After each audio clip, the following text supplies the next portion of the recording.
They found two ancient mummies embracing, but the secret behind them shocked the world. Human history still holds countless mysteries buried deep beneath the ground, inside ancient tombs, long-lost cities, and ruins forgotten by time. But every now and then, archaeologists uncover discoveries so incredible that they seem like something straight out of a movie. From thousands of years-old mummies and skeletons buried in strange positions to mysterious treasures and ancient structures that force scientists to reconsider what they know about the past, each discovery reveals a story filled with unexpected surprises.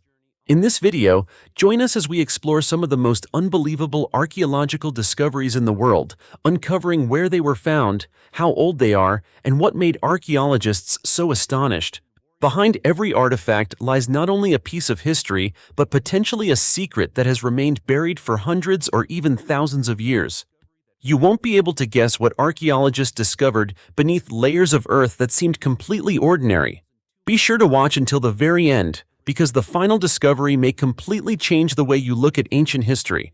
Now, let's get started. The 7,200-year-old female skeleton in Indonesia, revealing a lost ancient human group. If there is one thing that archaeology has always been able to do, it is amaze us with its ability to bring people who disappeared thousands of years ago back into human history. It does not always take massive cities or luxurious treasures to transform our understanding of the past.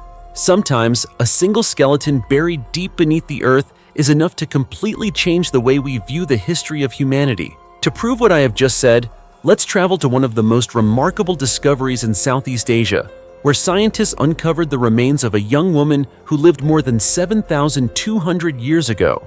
The story begins at Liang Paningay Cave, also known as Bat Cave, located in the South Sulawesi region of Indonesia.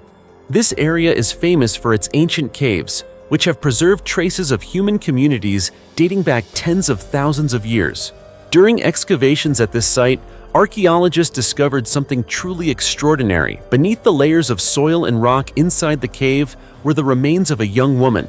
Through scientific analysis, researchers determined that she was approximately 17 to 18 years old when she died. But what immediately caught the attention of experts was the way she had been buried. Her body was placed in a fetal position, a burial style that appears in many ancient cultures.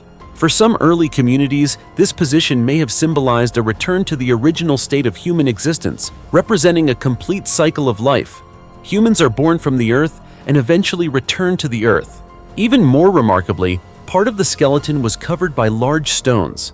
This suggests that the burial was performed intentionally and carefully, rather than simply being the result of natural processes that buried the body over time. Around the young woman's resting place, researchers also discovered several important artifacts, including stone tools, red ochre, and animal bones. Red ochre is an iron-rich mineral that many ancient human groups used to create pigments for rituals, body decoration, or activities with spiritual significance. The presence of red ochre alongside the skeleton suggests that this community may have practiced far more complex burial traditions than previously believed. However, what truly made the discovery at Liang Paningay a major turning point in the study of human history was hidden inside the young woman's DNA. When scientists conducted ancient DNA analysis, they discovered that she possessed an extremely rare genetic structure. Approximately half of her genome showed connections with indigenous populations from Australia, New Guinea, and several islands in the Western Pacific region. This discovery immediately raised a series of major questions. Who exactly did this young woman belong to? When did her ancestors arrive in Sulawesi? And why did their genetic traces almost completely disappear among modern populations today? According to researchers, the skeleton dates back approximately 7,200 to 7,300 years, based on radiocarbon dating methods. This proves that the group carrying this unique genetic heritage had already existed in Sulawesi long before farming communities appeared in the region. Experts believe that the young woman may have belonged to the Toalayan culture, an ancient hunter-gatherer group that lived in South Sulawesi between approximately 8,000 and 1,500 years ago. The Toalayans are considered one of the most mysterious prehistoric communities in Southeast Asia. They did not build large cities, and they left behind no massive monuments. Most of what we know about them comes from small stone tools, hunting remains, and traces of their cave settlements. Their lives were closely connected with nature. They hunted animals, especially the Sulawesi wild pig, while also gathering food from the sea, including shellfish and other marine resources. However, the most fascinating mystery is that the Toalayan culture eventually disappeared.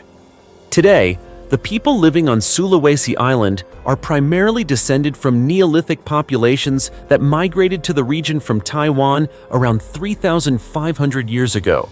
These groups brought farming techniques, animal domestication, and new ways of life, gradually transforming the societies that existed there before. So what happened to the Toalayan people? This remains a question without a complete answer. They may have integrated with newly arriving populations. They may also have experienced population decline over time due to environmental changes or social transformations. But regardless of the reason, their disappearance left behind a significant gap in the history of human populations in Southeast Asia. What makes this discovery even more remarkable is that before this finding, scientists faced enormous challenges when studying ancient DNA in tropical regions. Hot and humid climates cause genetic material inside bones to break down rapidly. Because of this, recovering well-preserved DNA from a 7,200-year-old skeleton in Sulawesi is considered an important scientific achievement. 52 Roman skeletons found in a headless cemetery. Shock Britain. As you know, whenever archaeologists sink their first shovel into the ground, they usually hope to uncover a few pieces of ancient pottery, a handful of old coins, or traces of a long-lost structure. But sometimes, history has something far more extraordinary waiting beneath the surface. And this remarkable discovery in England is a perfect example. During what appeared to be a routine excavation in the village of Great Wellnatham, Suffolk, England, archaeologists uncovered one of the strangest Roman cemeteries ever discovered, dating back to around the 4th century AD. So, what made the cemetery so unusual? As the excavation team carefully removed layer after layer of soil, they began uncovering skeleton after skeleton lying close together. At first, everything seemed like a typical archaeological dig, but only minutes later, the entire team was left stunned when they realized that many of the skeletons were missing their heads. Even more astonishing, the skulls hadn't disappeared at all. They had been carefully placed beside the bodies, as if someone had deliberately performed a very specific and meaningful ritual. In total, archaeologists uncovered 52 skeletons. Yet only 17 individuals had been buried in the traditional Roman fashion. Most of the others had been laid to rest in highly unusual ways. Their heads had been separated from their bodies, or their skulls had been placed between their legs, beside their shoulders, or next to their hips. Andrew Peachy, one of the archaeologists involved in the project, admitted that the team was completely unprepared for such a discovery. According to him, before the excavation began, they had expected to find only a few traces of an ancient settlement. No one imagined that beneath the sandy soil lay an entire mysterious cemetery. What made the discovery even more astonishing was the fact that this site had once been part of a Roman settlement at Great Wellnatham. The settlement was established sometime between the mid and late 1st century AD and remained occupied for nearly 2,000 years. As you may know, the geology of Suffolk consists primarily of fine sand. Under those conditions, human bones normally deteriorate quite rapidly over time. Yet remarkably, most of the skeletons were preserved in surprisingly good condition. This allowed experts to identify the remains as belonging to men, women, and children of various ages. It was clear that these individuals had once lived in the settlement. Further analysis showed that most of the bodies had been carefully laid on their backs, with their arms neatly positioned according to standard Roman burial customs. In other words, these were not hurried or chaotic burials carried out after a battle.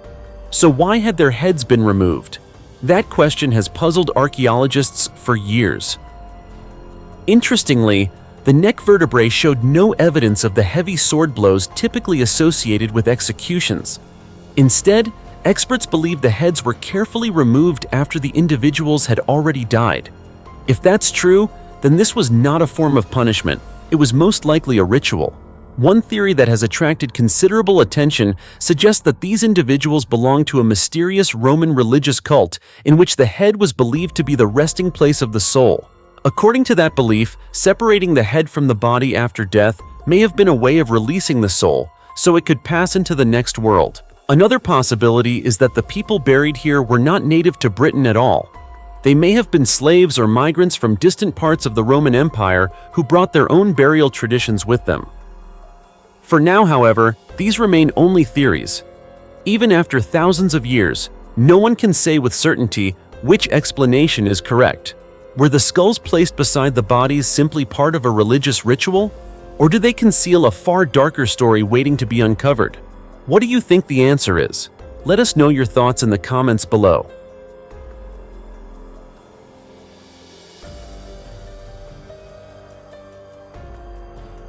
1,600-year-old cemetery reveals the secret of two worlds colliding, the once-in-a-lifetime excavation in England. My friend, what do you think happens when two completely different cultures share the same final resting place? Did they live together peacefully, or is this the legacy of a turbulent chapter in history? After exploring the mystery of the Headless Cemetery in Suffolk, today's journey takes us to the town of Garforth in the city of Leeds, West Yorkshire, England. There, archaeologists uncovered a 1,600-year-old cemetery that has become one of the most significant discoveries for understanding the chaotic transition between the Roman Empire and the emerging Anglo-Saxon kingdoms in Britain. The excavation began as part of a routine archaeological survey ahead of a construction project. At first, experts expected to find only a few traces of an ancient settlement. But after removing the first layers of soil, burial pits began to emerge one after another. The deeper they dug, the more graves they uncovered, until the team realized they were standing in the middle of a vast cemetery that had remained hidden for more than 1,000 years. The final results astonished everyone. Archaeologists uncovered the remains of at least 62 individuals. The cemetery included men, women, and children of various ages. Every grave told a different story about the people who had once lived on this land during the final years of Roman Britain. Among the dozens of burials, however, one discovery left archaeologists nearly speechless. It was a lead coffin containing the remains of a woman believed to have belonged to the Roman aristocracy. As you may know, during the 4th century AD, lead was an extremely expensive material. Ordinary people almost never had the opportunity to be buried in a lead coffin. Such burials were typically reserved for individuals of exceptionally high social status or members of extremely wealthy families. Because of that, the moment the coffin was uncovered, work across the excavation site nearly came to a halt, as specialists carefully documented every detail. According to an official statement from the Leeds City Council, the cemetery was established during the late Roman period and continued to be used into the early Anglo-Saxon era. That means this site witnessed one of the greatest turning points in British history, when the power of the Roman Empire gradually faded and new kingdoms began to emerge. Normally, each community maintained its own burial ground and followed its own funeral traditions. But at Garforth, the evidence suggests that two different communities may have shared the same cemetery. That possibility is precisely what has archaeologists so excited. Excavation director David Hunter described the discovery as a once-in-a-lifetime find. According to him, if ongoing research confirms that Romans and Anglo-Saxons truly used the same cemetery during the same period, it would significantly reshape our current understanding of the transition between these two cultures. The lead coffin wasn't the site's only remarkable discovery. Many other graves also contained grave goods, including iron knives, pottery vessels, and a variety of personal belongings. These artifacts are helping scientists gradually reconstruct the lives of the ancient residents, from their occupations and daily customs to their beliefs about the afterlife. However, what caught experts' attention most was the fact that roughly half of the skeletons belonged to children or individuals who had not yet reached adulthood. That is an unusually high proportion compared to many other cemeteries from the same period. So what happened to them? Did they die during an epidemic? Or were they victims of extremely harsh living conditions? To find the answers, researchers are now examining the skeletons using a range of advanced scientific techniques, including radiocarbon dating, chemical analysis, and studies of pathological markers preserved in the bones. These methods can reveal their diets, overall health, geographic origins, and even diseases they may have suffered from during their lifetimes.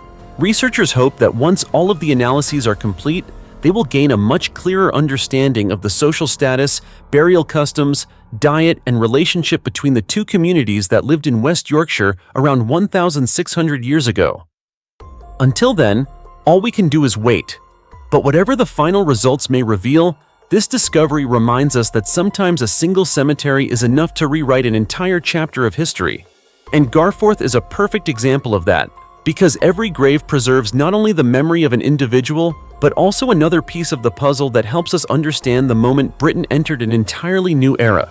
It's truly a fascinating discovery, isn't it? 3,400-year-old skull surgery stuns the scientific community. When we think of brain surgery, most of us immediately picture modern operating rooms, state-of-the-art CT scanners, and surgeons with decades of specialized training. But what if I told you that more than 3,400 years ago, people were already performing surgical procedures on the human skull? It sounds almost unbelievable, doesn't it? Yet that is exactly what archaeologists discovered at Tel Megiddo in northern Israel, one of the most important Canaanite city-states of the Bronze Age. The discovery has captured the attention of not only archaeologists, but also medical experts, because it suggests that ancient civilizations may have understood the human body far better than we ever imagined. The story began when archaeologists excavated an ancient tomb at Tel Megiddo, a site that, as mentioned earlier, once served as the center of a powerful Canaanite city-state. There, they uncovered two skeletons buried side by side. After careful analysis, researchers determined that the two individuals were biological brothers who lived during the 15th century BC, approximately 3,400 years ago. At first glance, neither skeleton appeared particularly unusual, but as researchers carefully cleaned the older brother's skull, they immediately noticed something extraordinary. Right in the center of the frontal bone was a perfectly square opening, measuring about 1.2 inches across. It had been created by 4 remarkably straight and precise intersecting cuts. This was clearly not the result of a blow to the head or a battlefield injury. Experts quickly concluded that it was evidence of a trepanation, or skull surgery, one of the oldest known medical procedures in human history. Just imagine it. At that time, there was no anesthesia, no antibiotics, and certainly no modern surgical instruments. Yet someone possessed enough knowledge and skill to carefully remove a section of the skull without shattering it. How astonishing is that? According to the research, the older brother died sometime between the ages of 21 and 46, while the younger brother died in his late teens or early 20s. Both suffered from serious illnesses that had persisted for many years. A closer examination revealed extensive destruction and deformation in multiple bones throughout their bodies, indicating that they had endured a severe debilitating disease. The damage appeared in numerous areas of their skeletons, showing that the illness had affected them for a long period rather than just a few months. Even more remarkably, they survived for quite some time despite their condition. According to Rachel Kalisher, a researcher at Brown University in the United States, all available evidence suggests that the skull surgery was most likely a final attempt to save the older brother's life. In other words, the people who lived more than 3 millennia ago did not perform this operation at random. They had a clear purpose. Perhaps they believed opening the skull would relieve pressure on the brain after an injury. Or perhaps they were attempting to treat a disease that no one at the time fully understood. There is also another intriguing possibility. Some researchers believe the procedure may have carried a spiritual meaning as well. In many ancient cultures, illness was believed to be caused by evil spirits or supernatural forces. Creating an opening in the skull may therefore have been viewed as a way to release those harmful forces from the patient's body.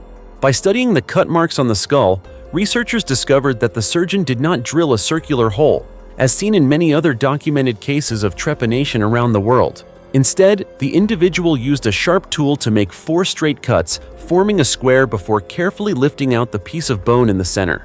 It was an incredibly sophisticated technique that required remarkable precision, skill, and experience. The two brothers were also buried with finely crafted pottery and high-quality food offerings, grave goods typically found only in the tombs of people with elevated social status. This suggests they may have belonged to a wealthy or influential family within Canaanite society. The skeletons of Scythian women warriors, buried with a 2,400-year-old golden headdress, shock Russian archaeologists.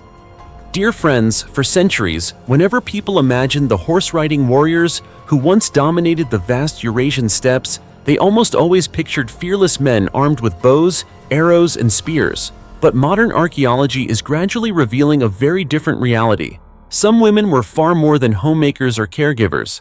They carried weapons onto the battlefield and fought alongside men as equals. That is exactly what archaeologists recently discovered at the Devitsa V cemetery in southwestern Russia. There, archaeologists from the Institute of Archaeology of the Russian Academy of Sciences excavated an extraordinary Scythian burial chamber dating back approximately 2,400 years to the Iron Age. Inside the tomb, they uncovered 4 remarkably well-preserved skeletons. All of them were female, 3 adult women and 1 young girl between 12 and 13 years old. So what brought together 4 women from different generations to be buried in the same large tomb? To this day, scientists still don't know. There is no clear evidence that they died in the same battle or as the result of a single catastrophic event. It remains one of the greatest mysteries surrounding this discovery. According to expedition leader Valery Gulyayev, this is the first time archaeologists have uncovered a Scythian burial chamber containing women of different ages laid to rest together in the same burial space. That alone makes this discovery truly unique. Fully appreciate the significance of this excavation, we first need to understand who the Scythians were.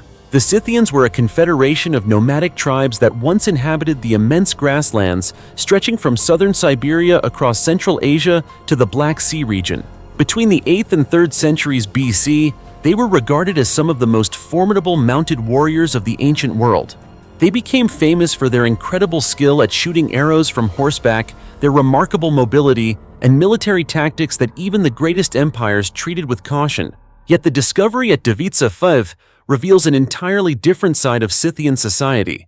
After examining the skeletons, researchers determined that the oldest woman died between the ages of 45 and 50. That may not sound particularly remarkable today, but more than 2,000 years ago, reaching that age was exceptionally rare. According to researchers, the average life expectancy among the Scythians was only about 30 to 35 years. Furthermore, because they were constantly engaged in warfare and lived a nomadic lifestyle across the harsh steppes, their mortality rate was significantly higher than that of many other Iron Age cultures. The fact that this woman lived to nearly 50 strongly suggests that she may have been an extraordinary figure within her community, someone of considerable status or authority. But the greatest surprise was still to come. Right beside the remains of the oldest woman, archaeologists discovered an exquisitely decorated ceremonial headdress. After analyzing its metal composition, researchers determined that it was made of 65 to 70% gold, combined with copper, silver, and a small amount of iron. That is an exceptionally high gold content compared with previously discovered Scythian artifacts.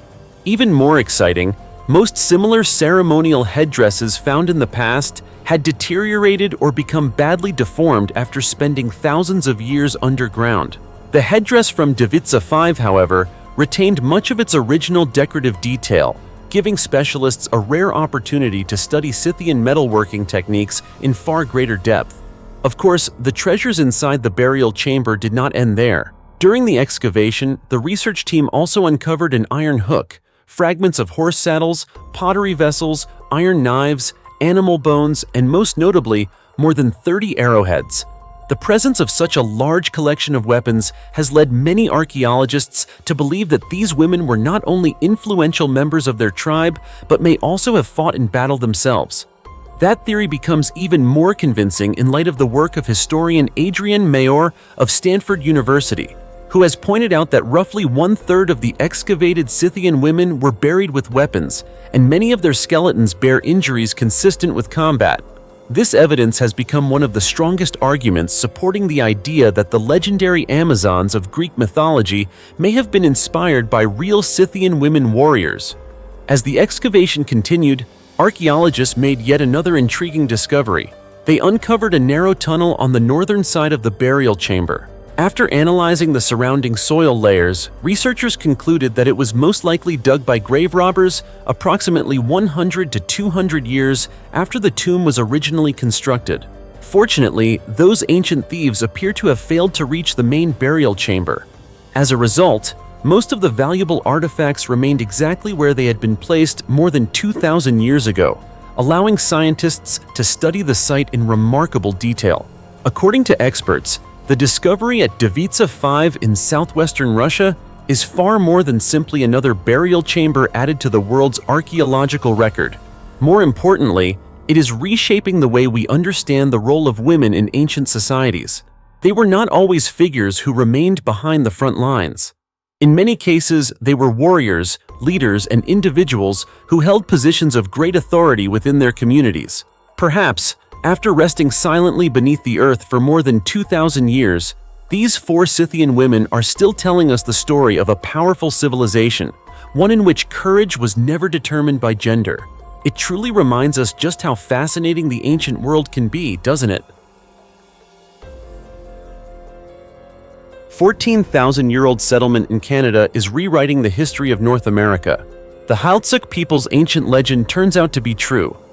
Our destination this time is Triquet Island in British Columbia, Canada, where researchers from the Canadian Museum of History worked alongside members of the indigenous Heiltsuk Nation on a major archaeological investigation.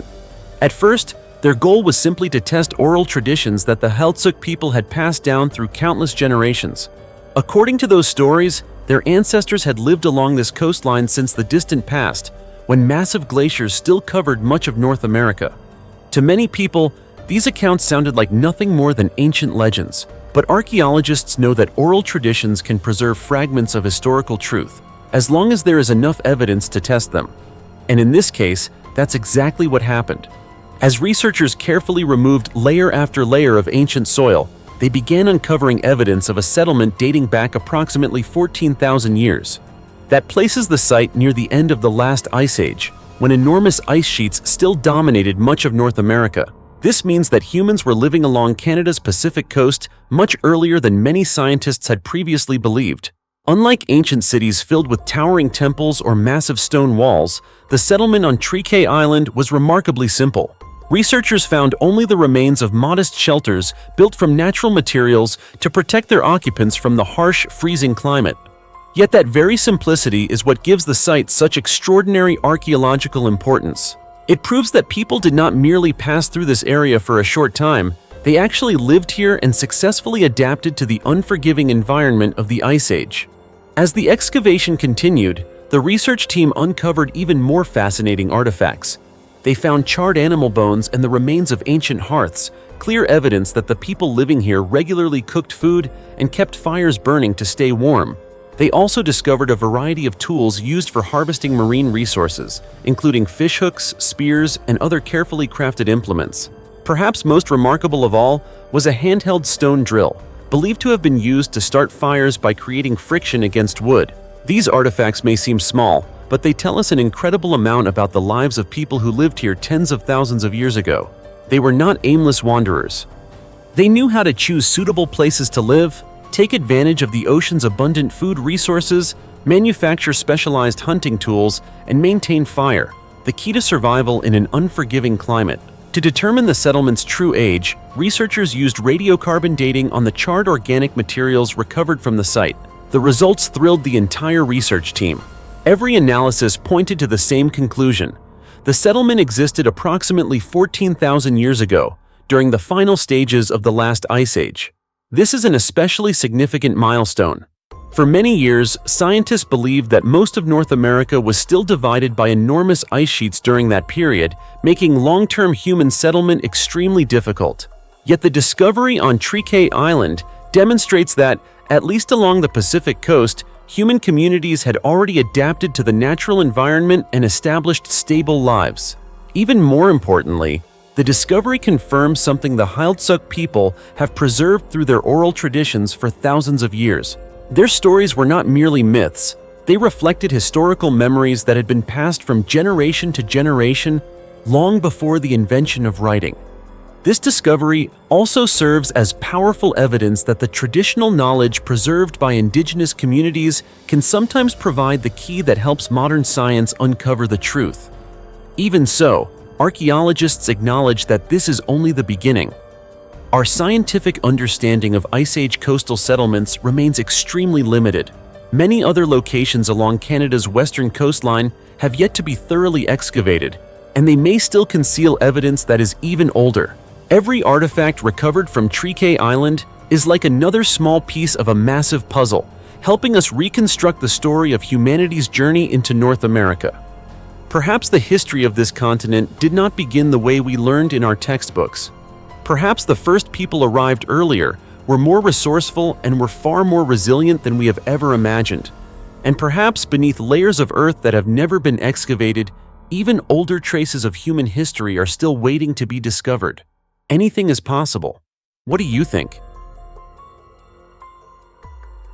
27 ancient tombs along the Silk Road containing jade-covered skeletons reveal the luxurious secrets of China's Han Dynasty. Did you know that in ancient times, jade was far more than just a precious stone? To the ancient Chinese, it symbolized power, purity, and the promise of immortality. That's why whenever archaeologists uncover an artifact made of jade, they know it may tell the story of nobles or even royalty. But what would you think if an entire ancient cemetery were filled with priceless treasures, and the dead had been dressed in garments woven from thousands of pieces of jade? It almost sounds impossible, doesn't it? Yet that is exactly what happened in Xi'an, Shanxi Province, China, the historic starting point of the famous Silk Road. Buried deep beneath the ground, archaeologists from the Xi'an Institute of Cultural Heritage and Archaeology, working alongside international experts, uncovered 27 ancient tombs dating back approximately 2,000 years to the Han Dynasty.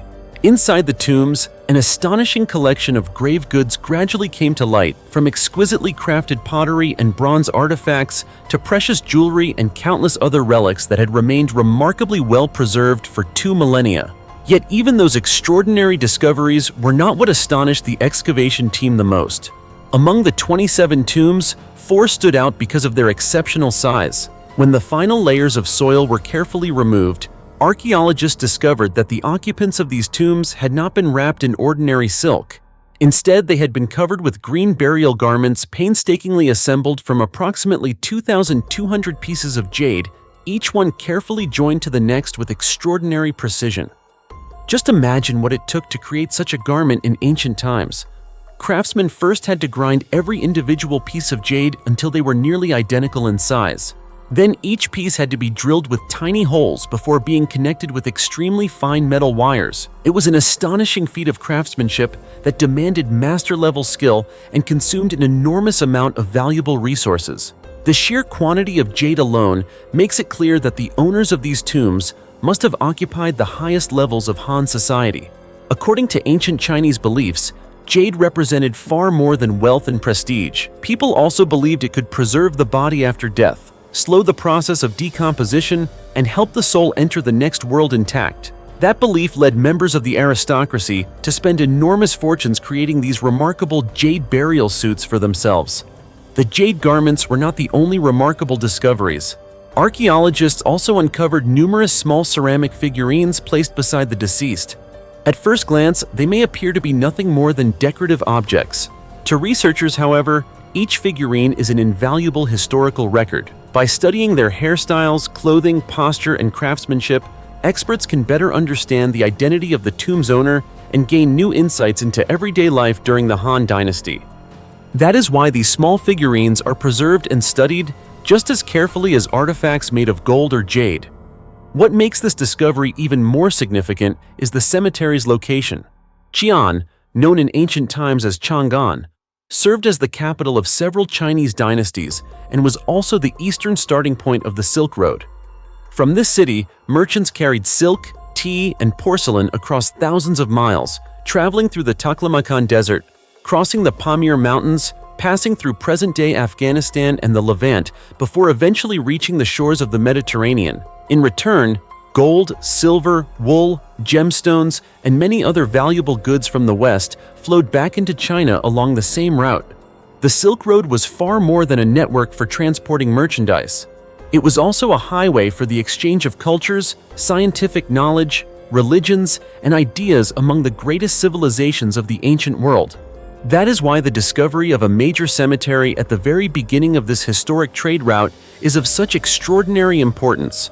Researchers believe the individuals buried here may have been aristocrats, government officials, or members of wealthy families closely connected to Han Dynasty commerce. Even so, archaeologists emphasize that the excavation is still in its early stages. Most of the cemetery has yet to be uncovered. That means many more tombs and countless priceless artifacts may still lie hidden beneath the earth. Researchers hope future excavations will provide a clearer understanding of Han Dynasty burial customs, social hierarchy, and the lives of the aristocracy more than 2,000 years ago. This is not the first time archaeologists have discovered jade burial suits in China. A similar suit was previously unearthed at the Xishan tomb in Yongqing, Henan province. However, the discovery of multiple large-scale tombs together in Xi'an once again demonstrates both the extraordinary prosperity of the Han civilization and its profound belief in the afterlife. More than 2,000 years later, those pieces of jade still shimmer beneath the lights of the excavation laboratory, as though time itself had never touched them. Each fragment reflects more than light. It reflects the glory of the Silk Road itself, a route that once connected east and west and forever changed the course of countless civilizations. 59. 400-year-old grenades found beneath the Great Wall reveal a Ming Dynasty weapon that astonished archaeologists. When people think of the Great Wall of China, most of us picture a magnificent military fortification winding across mountain ranges, built to defend against invasions from the north. But few realize that beneath its bricks and the layers of earth that have covered it for centuries, the Great Wall still conceals military secrets that have never before been uncovered. And so, the final stop on today's journey takes us to the bottling section of the Great Wall, located about 50 miles northwest of Beijing, China. It was here, during research on the Ming Dynasty's defensive system, that archaeologists uncovered a hidden weapons cache dating back approximately 400 years, offering an entirely new perspective on the military technology of one of the most powerful dynasties in Chinese history. The excavation took place inside the Great Wall, in an area that had long been believed to contain nothing more than the foundations of several old military structures. However, as the team dug deeper, they unexpectedly uncovered the remains of an ancient storage building. At first, they noticed only several spherical stones scattered throughout the soil, but the farther they excavated, the more of these stone objects appeared. Finally, after completely clearing the site, experts determined that the structure contained 59 stone grenades. Each one had been carefully crafted with a hole drilled through its center, just large enough to be packed with gunpowder before being sealed.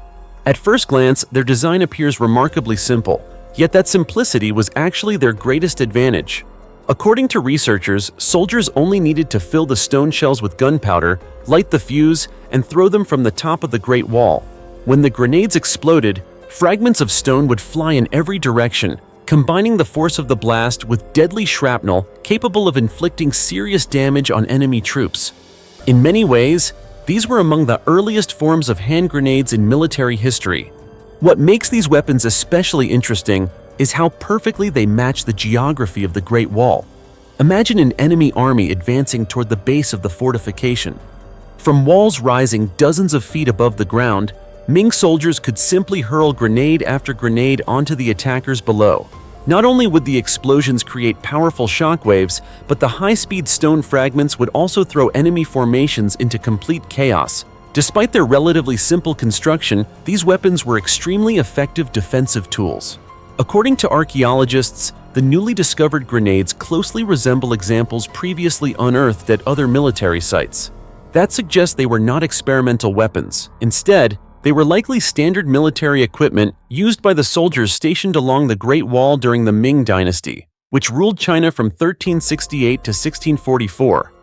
The discovery also demonstrates that the Ming military developed a highly organized defensive system, one in which storing weapons at strategically important locations played a vital role. Historical records show that gunpowder was invented in China around the 9th century. By the Ming Dynasty, gunpowder weapon technology had advanced significantly. In addition to stone grenades, the military employed a wide variety of other weapons with colorful names such as flying rat, fire brick, and iron-spiked fireball. Although these names may sound simple, they represented an entire arsenal of weapons that helped transform the way wars were fought across East Asia. Shang Heng, a researcher at the Beijing Institute of Archaeology, explained that this is the first time experts have discovered a weapons warehouse located inside the Great Wall itself. According to him, the discovery is especially significant because it provides valuable insight into how the Ming military organized its logistics and positioned weapons along a defensive line stretching thousands of miles. The discoveries did not stop there. Near the weapons storage building, archaeologists also uncovered the remains of a stone fortress, several watchtowers, fire pits, cooking stoves, shovels, and numerous everyday objects. These artifacts show that the soldiers were not stationed here for only brief periods. They lived, cooked, rested, and stood guard along this defensive line throughout the year. As a result, archaeologists are now able to paint a much clearer picture of the daily lives of the soldiers who devoted their youth to defending the empire's northern frontier. Perhaps one of the most fascinating aspects of this discovery is that Ming Dynasty gunpowder formulas were not designed merely to produce fire. According to experts, the primary goal was to maximize explosive power, allowing the grenades to inflict greater damage when detonating within enemy formations. It is yet another reminder that the weapon-making technology developed in China centuries ago was far more advanced than many people have ever imagined. The 1,300-year-old Dark Dancer skeleton, the bizarre burial pose that archaeologists still can't explain. My friends, in archaeology, there are some graves where simply opening the coffin is enough to answer almost every question. But there are also discoveries that become even more mysterious the more they are studied. Sometimes, the position of a skeleton raises far more questions than a treasure chest filled with gold and silver ever could. And the story we're about to explore is one of those mysteries. This time, our journey takes us to Primorsky Krai in Russia's Far East, home to the ancient Ust-Ivanovka burial ground, located within the vast Siberian region. It was here that archaeologists uncovered an unusual skeleton dating back about 1,300 years, believed to belong to a man who lived sometime between the 7th and 9th centuries AD. Believe it or not, the way this man was buried alone has kept researchers debating for years. From the moment the grave was excavated, experts realized that the skeleton's position was unlike any burial practice ever documented before. The man was laid on his back, but his legs were crossed over one another as though he were frozen in the middle of a dance. His knees were spread outward, while his arms were folded across his pelvis in an equally puzzling position. At first glance, many people would think they were looking at a dancer paused in mid-performance rather than someone who had died more than 1,000 years ago.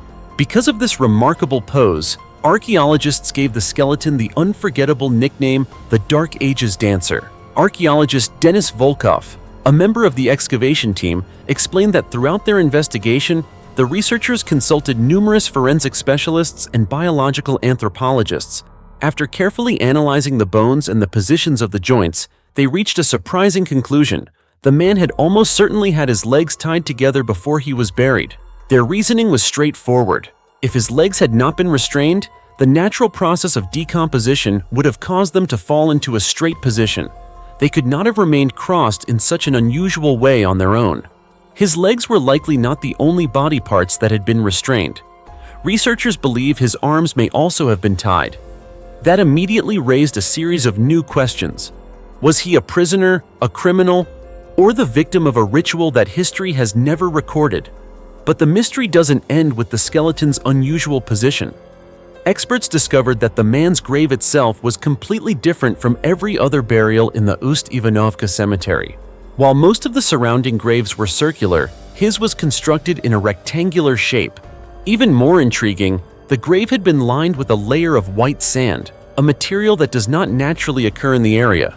Researchers believe the sand must have been brought in from another location, suggesting that the deceased held a unique status or that the circumstances surrounding his burial were highly unusual. Another remarkable detail emerged during the excavation. Embedded in the skeleton's hip was a metal arrowhead. This provides strong evidence that the man most likely died after being struck by an arrow. If that is true, his death may have been connected to a battle, an execution, or even a ritual whose purpose remains unknown to this day. Based on their anthropological analysis, researchers believe the man may have belonged to the Mohe, an ancient people associated with the Tungusic ethnic groups that once lived across much of Northeast Asia. The 5,500-year-old skeletons still holding hands. inside a double burial in Siberia. My friends, if the previous discovery introduced us to a skeleton buried in a pose unlike anything archaeologists had ever seen, then I think this next story is even more moving. This time, what left archaeologists speechless wasn't gold, silver, or priceless artifacts. Instead, it was the sight of people who had rested side by side for thousands of years, lying together as though they had never wanted to let each other go. Was this a symbol of eternal love? Or were those clasped hands and embracing arms actually part of a haunting ritual practiced by an ancient civilization? To search for the answer, we're traveling to the village of Stary Tartas in Novosibirsk Oblast, Siberia, Russia. This is where archaeologists from the Institute of Archaeology and Ethnography of the Siberian branch of the Russian Academy of Sciences carried out one of the region's most significant excavations in recent years. At this site, the research team uncovered approximately 600 ancient graves dating to around 3,500 BC, more than 5,500 years ago, during the Bronze Age. The sheer number of burials alone suggests that this was once a large cemetery serving an ancient community. At first, everything appeared fairly typical. The graves displayed characteristics commonly associated with burials from that period. But as the excavation continued, archaeologists began noticing something highly unusual. Many of the graves contained not just one individual. Instead, they held 2, 3, or even 4 skeletons buried together. Some graves contained the remains of an adult and a young child. Others held 4 skeletons believed to represent an entire family, a mother, a father, and their 2 children. These discoveries offered valuable clues about the family relationships and social structure of the people who once lived here. Yet the most astonishing discoveries came from another group of graves. In several burial pits, researchers found a man and a woman laid to rest facing one another. Some pairs were still holding hands. Others were positioned so closely together that they appeared to be embracing each other in their final sleep. The sight left the entire excavation team deeply moved. Even more remarkable was the fact that, after more than 5.5 millennia, their positions had remained almost perfectly preserved, creating the impression that time itself had never separated them. For many people, the image immediately called to mind a timeless love story. Perhaps they were husband and wife who died together and were buried side by side so they could continue their journey together in the next world. But archaeology cannot rely on emotion alone. Researchers soon began considering other possibilities. One of the most widely discussed theories suggests that these burials may have been part of a funerary ritual performed after the husband's death. According to this interpretation, when the man of the household died, his wife may also have been killed and buried alongside him. This was a practice that existed in several ancient cultures where people believed the dead still needed companionship and care in the afterlife. If that theory is correct, then the hands we see clasped together today may not represent love at all. Instead, they could be the final traces of a deeply tragic ritual. However, no conclusive evidence has yet been found to confirm this explanation. Another interpretation was proposed by Professor Lev Klein of St. Petersburg University in Russia. According to him, paired burials may simply reflect the spiritual beliefs of Bronze Age communities. They may have believed in rebirth or another form of life after death, and therefore buried loved ones together so they could continue their journey side by side in the next world. In other words, these double burials may not represent a tragedy at all. Instead, they may express a profound belief in life beyond death. That is precisely why the debate continues to this day. Archaeologists are still studying each skeleton using modern scientific techniques, including DNA analysis and radiocarbon isotope analysis, in an effort to determine the exact relationships between those buried together. Were they truly husband and wife? Or were they siblings, relatives, or perhaps people with no biological connection at all? Perhaps only when the DNA results are fully revealed will the answer finally come to light. Whatever the truth may be, these discoveries do far more than reconstruct the burial customs of an ancient people. They also offer a glimpse into how they understood family, human relationships, and death itself. More importantly, they reflect the beliefs, culture, and worldview of a society that disappeared thousands of years ago. And isn't that absolutely fascinating? Rare burial treasures, found in an ancient child's grave, revealing the secrets of Siberia's noble class, 1,300 years ago. My friends, throughout history, Whenever we hear about ancient tombs filled with gold, silver, jewelry, or precious artifacts, we often immediately think of kings, powerful leaders, or great warriors. That is because in most ancient civilizations, only those with high social status were buried alongside objects that represented their wealth, power, and influence. However, in the frozen lands of Siberia, Russia, archaeologists discovered something completely different from what they had previously understood. These valuable treasures were not found in the graves of rulers or warriors. Instead, they were discovered beside the remains of very young children. This discovery left researchers completely astonished. How could a child who had never reached adulthood possess objects that even many adults of the same era could never obtain?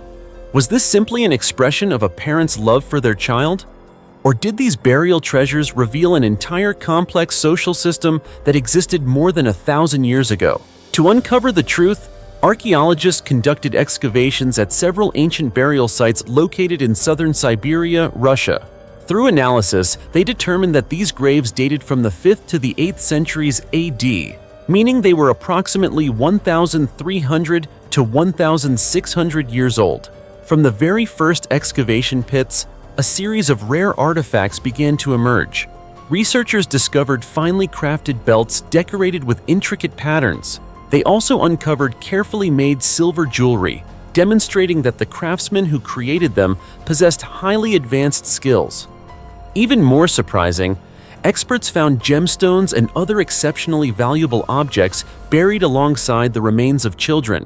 Normally, in many ancient cultures, artifacts like these were reserved for adult burials, especially those belonging to members of the nobility or individuals who held important positions within their communities. That is why discovering such treasures beside the remains of children raised an entirely new question. Could the social status of these children have been determined from the moment they were born? The answer may very well be yes. One of the most remarkable discoveries was made at the archaeological site known as Ivanovka 6, also located in Siberia, Russia. There, researchers uncovered a uniquely designed silver pendant that helped provide clues to this mystery. After comparing it with thousands of other ancient artifacts from across the Eurasian continent, experts discovered that the pendant shared many similarities with jewelry used during the time of the Byzantine Empire. This was an extremely significant discovery.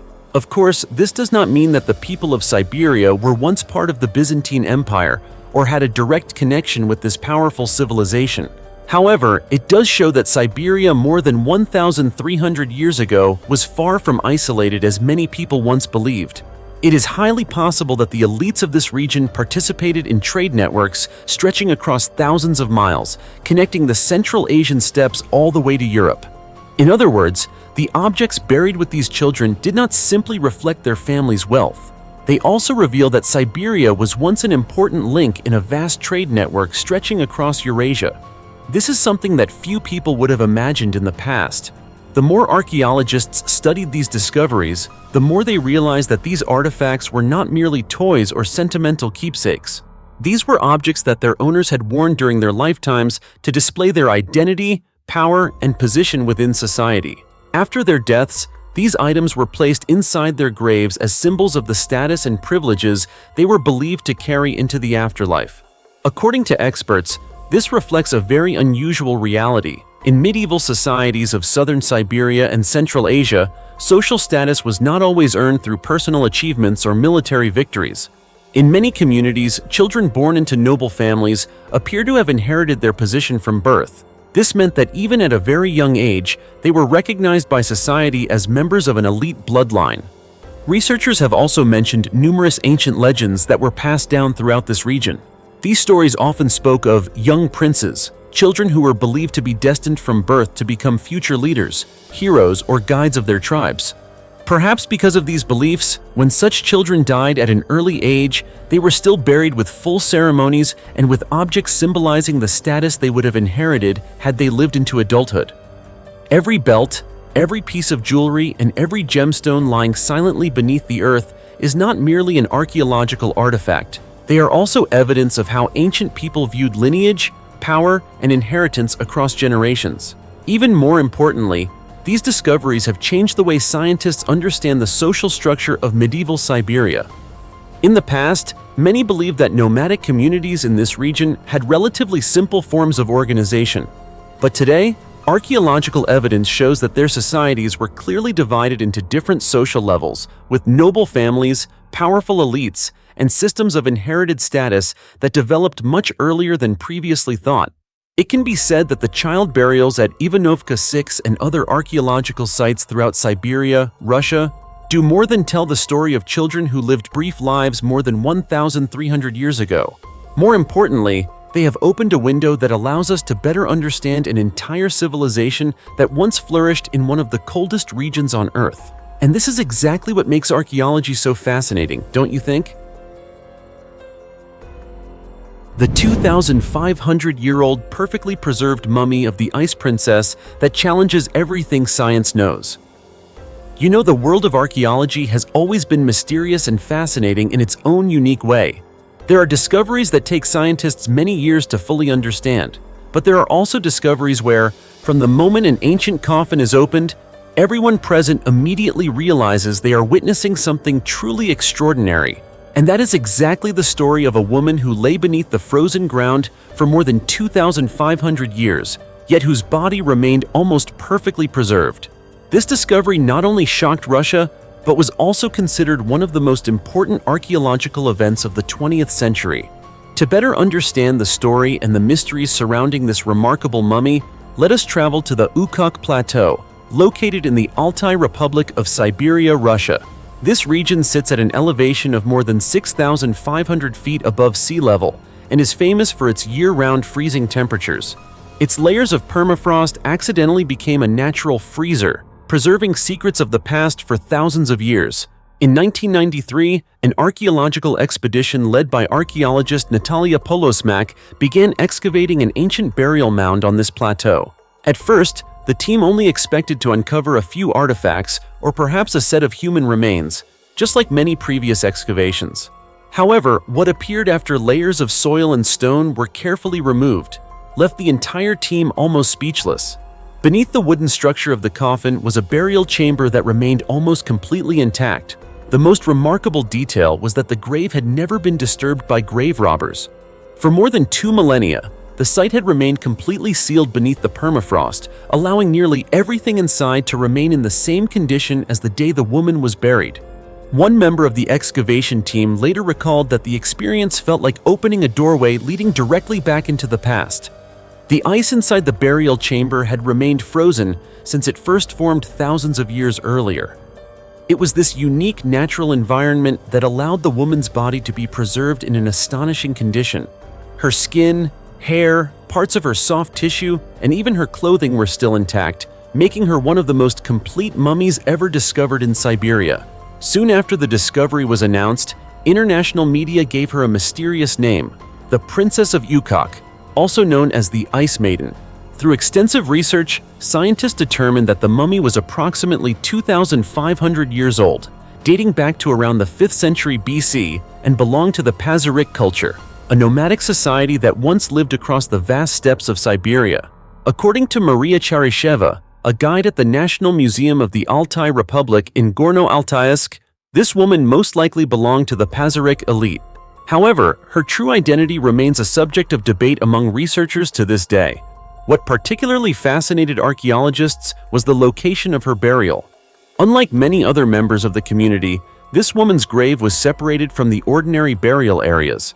This detail led many experts to suggest that she may have been more than just a noblewoman. She may have also held a special spiritual role. Among many ancient pastoral communities of the Eurasian steppes, shamans and individuals who performed religious rituals were often buried separately to reflect their unique position within the tribe. Further discoveries made this theory even more interesting. Through chemical analysis, researchers found traces of mercury and copper inside the mummy's nasal cavity. According to some experts, she may have inhaled compounds containing these substances during rituals intended to create altered states of consciousness or spiritual experiences, a practice that existed in some ancient cultures. In addition, the mummy was found wearing a tall, elaborately crafted headdress that was very different from the typical clothing worn by Pazyryk women. This became another reason many researchers believe she played a special role in the spiritual life of her community. But the most astonishing discovery was found directly on her body.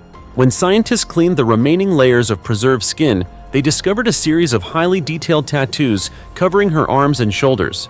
The designs depicted mythical animals with curved horns, moving deer, and other creatures created in the distinctive artistic style of the Pazyryk people. To this day, these tattoos are considered among the most beautiful and complete examples of ancient body art ever discovered. However, the greatest mystery was still waiting to be revealed.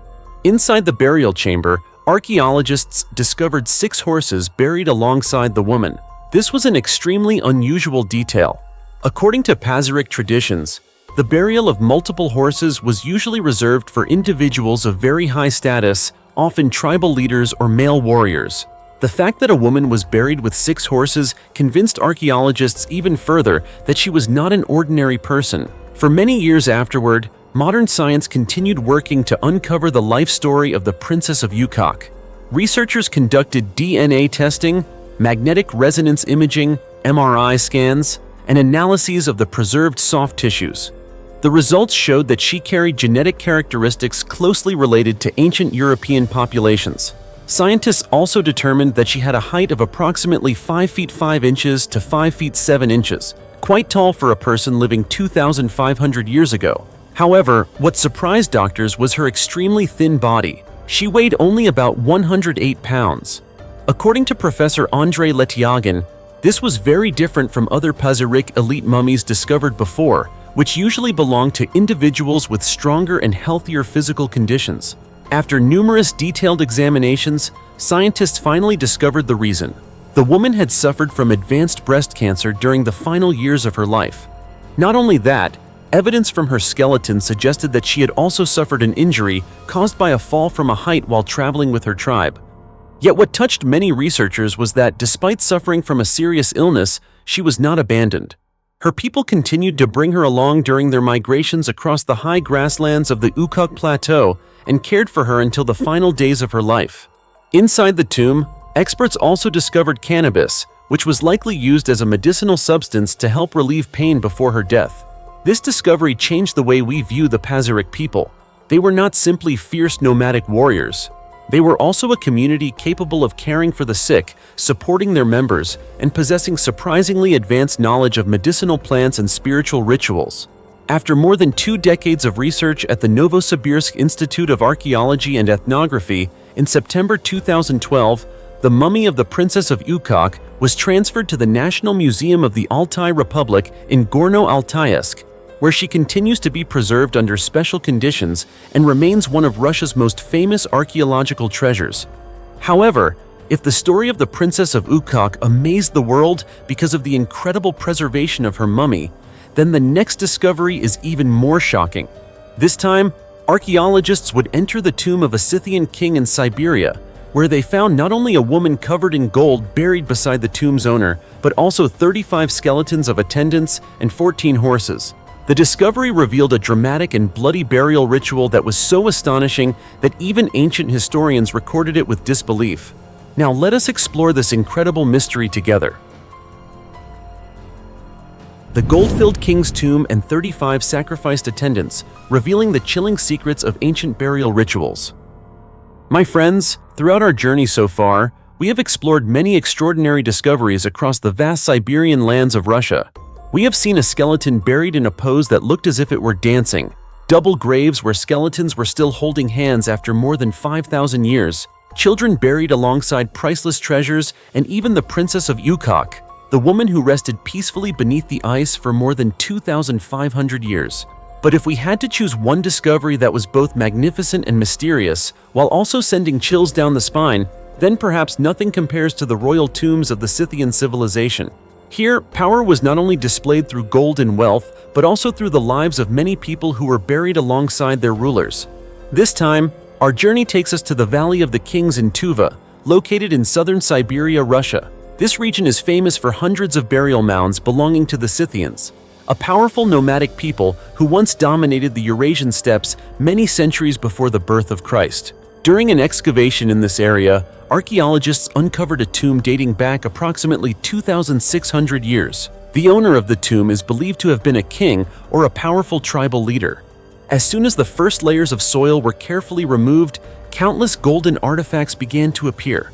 Elaborate jewelry, ceremonial objects, and finely crafted works of art all reflected the luxurious lifestyle of the Scythian ruling class. But the discovery that attracted the most attention from archaeologists was not the treasure itself. Instead, it was what they found beside the king. The remains of a young woman were discovered lying next to him, and her body was still accompanied by numerous gold ornaments. Immediately, researchers began asking questions. Who was this woman? Was she the queen, a royal consort, or simply someone chosen to accompany the king into the afterlife? To this day, there is still no definite answer. Through analysis of the man's skeleton, experts discovered that he had suffered from prostate cancer before his death. However, the cause of the young woman's death remains a complete mystery. There were no clear signs of physical injury on her bones. There was also no evidence that she had died from illness. Because of this, some archaeologists have suggested that she may have been poisoned or sacrificed before being buried alongside the tomb's owner. Of course, this remains only a theory. But if it were true, it would represent one of the most extreme burial rituals ever practiced in the Siberian steppes. And the astonishing discoveries did not stop there. When archaeologists expanded the excavation area, they uncovered an additional 35 human skeletons surrounding the main burial chamber. Through anthropological analysis, researchers determined that these remains included 16 male skeletons, 13 female skeletons, 5 children's skeletons, one skeleton whose sex could not be determined. But the discoveries were not limited to human remains. Archaeologists also found 14 horses buried within the same royal complex. So why were so many people and horses buried here? Was this simply a cemetery belonging to an entire community? Or was everything connected to the king resting at the center of the tomb? After examining the arrangement of the skeletons, their burial locations, and the objects placed with them, researchers gradually developed a disturbing theory. It is highly possible that all of these individuals were killed in order to become the king's entourage in the afterlife. In other words, they did not die together by coincidence. They became part of the burial ceremony itself. This discovery immediately reminded many scholars of the famous writings of Herodotus, often known as the father of history. In his works, Herodotus described the Scythians as having extremely unusual burial customs. According to his accounts, when a Scythian king died, his most loyal servants were sacrificed so they could continue serving their ruler in the afterlife. Not only that, the king's beloved horses were also killed and buried alongside him. For centuries, many scholars believed that these descriptions may have been exaggerated. However, the discoveries from the Siberian tomb contain so many similarities with Herodotus's writings from more than 2,000 years ago that his accounts have become increasingly believable. And this, my friends, has completely changed the way researchers view the burial traditions of the ancient Scythians. The 7,700-year-old grave that revealed the world's oldest ancient twin birth. My friends, there are ancient graves that, when opened, tell us only the story of one person's life. But there are also graves where, from just a few small surviving pieces of bone, scientists can completely change the way we understand human history. What makes this discovery so extraordinary is that the secret was not hidden among gold, precious stones, or valuable artifacts.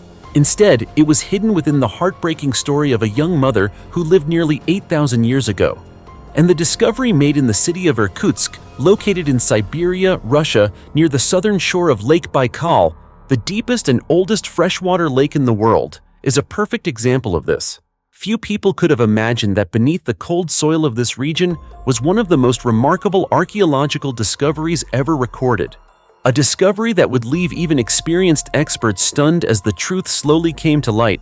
But that unexpected revelation truly happened. The story began in 1997, when archaeologists began excavating a prehistoric cemetery known as Lokomotiv in the city of Irkutsk. This site had actually been discovered long before that, during the construction of the Trans-Siberian Railway in 1897. However, because the area became increasingly urbanized and many parts of the cemetery were covered by the expansion of the city of Irkutsk, a complete excavation was never carried out. Even so, what was uncovered there was enough to attract special attention from archaeologists around the world. So far, researchers have discovered 101 human skeletons, all belonging to a hunter-gatherer community that lived around Lake Baikal approximately 8,000 to 7,000 years ago. Each grave represents a small piece of the puzzle, helping scientists reconstruct the lives of prehistoric humans. However, among hundreds of graves, one burial contained a secret completely different from the others. At first, experts determined that this was simply the resting place of a young woman, approximately 20 to 25 years old, buried with a fetus. Everything seemed clear, and the remains were preserved at Irkutsk State University for future research. If the story had ended there, this would have been just another ancient grave among hundreds discovered throughout Siberia. But archaeology is always filled with surprises that no one can predict. In 2012, Dr. Angela Levers, an archaeologist from the University of Saskatchewan in Canada, as part of the Baikal Hokkaido Archaeology Project, decided to re-examine the skeletons preserved from the 1997 excavation. At first, she only wanted to review certain details about the remains of the mother and the fetus. However, the moment she opened the container holding the baby's bones, she immediately noticed something unusual. Among the tiny fragments of bone, she discovered 4 or 5 pieces that appeared identical, even though anatomically, a normal fetus could not have that number of bones in the same location. That moment left the entire research team stunned. After repeated comparisons, measurements, and detailed analysis, they reached a conclusion that completely changed the original interpretation. The young woman had not been carrying a single baby. Instead, she had been carrying twins. This was an extremely rare discovery in archaeology. Even when scientists find 2 infant skeletons buried in the same grave, it is often very difficult to prove that they were twins. In many cases, even DNA analysis cannot provide a completely certain answer. However, at Lokomotiv, the evidence was much clearer. The bones of both fetuses were located within the mother's pelvic area and between her legs, almost exactly preserving their original positions after more than 7,700 years. This was possible because the body had remained almost completely undisturbed after burial.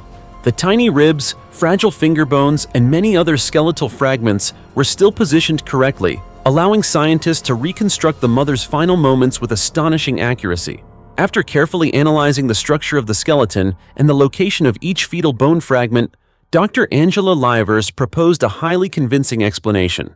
It is possible that one baby was positioned in a breech birth position, with part of its body already emerging, while the other baby remained inside the mother in a normal head-first position.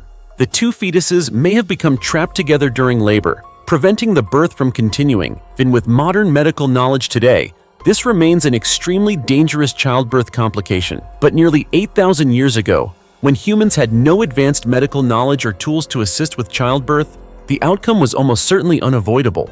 The young mother and her 2 unborn children remained forever beneath the soil of Siberia. A truly heartbreaking discovery. Can you feel the tragedy behind this story, my friends? The 2,500-year-old tomb filled with weapons belonging to Tagar warriors. If in the previous chapter we witnessed the deeply emotional story of a young mother and her twin babies from 7,700 years ago, then this journey will take us into a completely different era. This was a time when horseback warriors dominated the vast Eurasian steppes, where weapons were not merely tools of battle, but also symbols of power, honor, and social status. You know, when archaeologists excavate the tomb of a warrior, they usually expect to find swords, arrowheads, or finely crafted daggers. This is not particularly surprising because many ancient cultures practiced the tradition of burying the dead with objects they had used during their lifetime. Ancient people believed that when they entered the afterlife, they would still need familiar possessions to continue their journey. However, in the Minusinsk Basin of southern Siberia, Russia, a new discovery forced archaeologists to ask entirely new questions about the burial customs of ancient people. Here, archaeologists uncovered a tomb dating back approximately 2,500 years, belonging to the Tagar culture, a civilization that flourished from around the 8th to the 3rd centuries BC.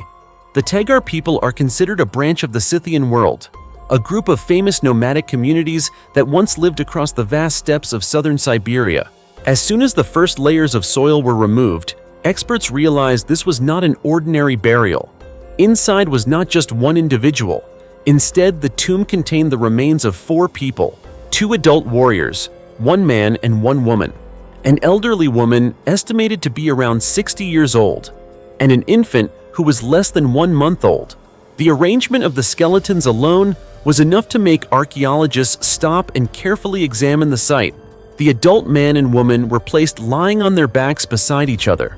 Next to each of them was a large ceramic vessel, as if these were important objects they needed to carry with them after death. But the most remarkable detail was the number of weapons buried alongside them. The man was buried with 2 bronze daggers and 2 battle axes, while the woman also possessed her own set of weapons, including a long-handled weapon that experts believe may have been a warhammer or battle axe. In addition, the tomb contained many other artifacts, including bronze knives, bronze mirrors, and a small comb made from animal horn. All of these objects were valuable possessions for the Tagar people 2,500 years ago.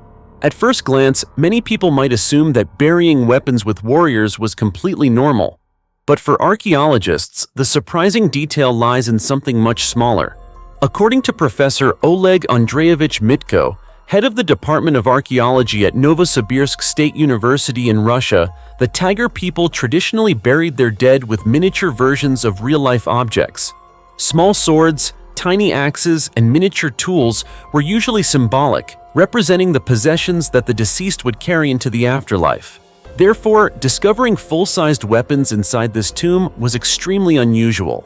It suggests that the people buried here may have held a special social status, or that their burial ceremony was completely different from the traditional customs of the Tagar culture. However, the mystery does not end there. Among all the artifacts discovered, the object that attracted researchers' attention the most was the woman's weapon. According to previous archaeological records, Tagar women could also be buried with weapons, but in most cases, these were only arrowheads, symbolizing hunting skills or the ability to defend themselves from a distance.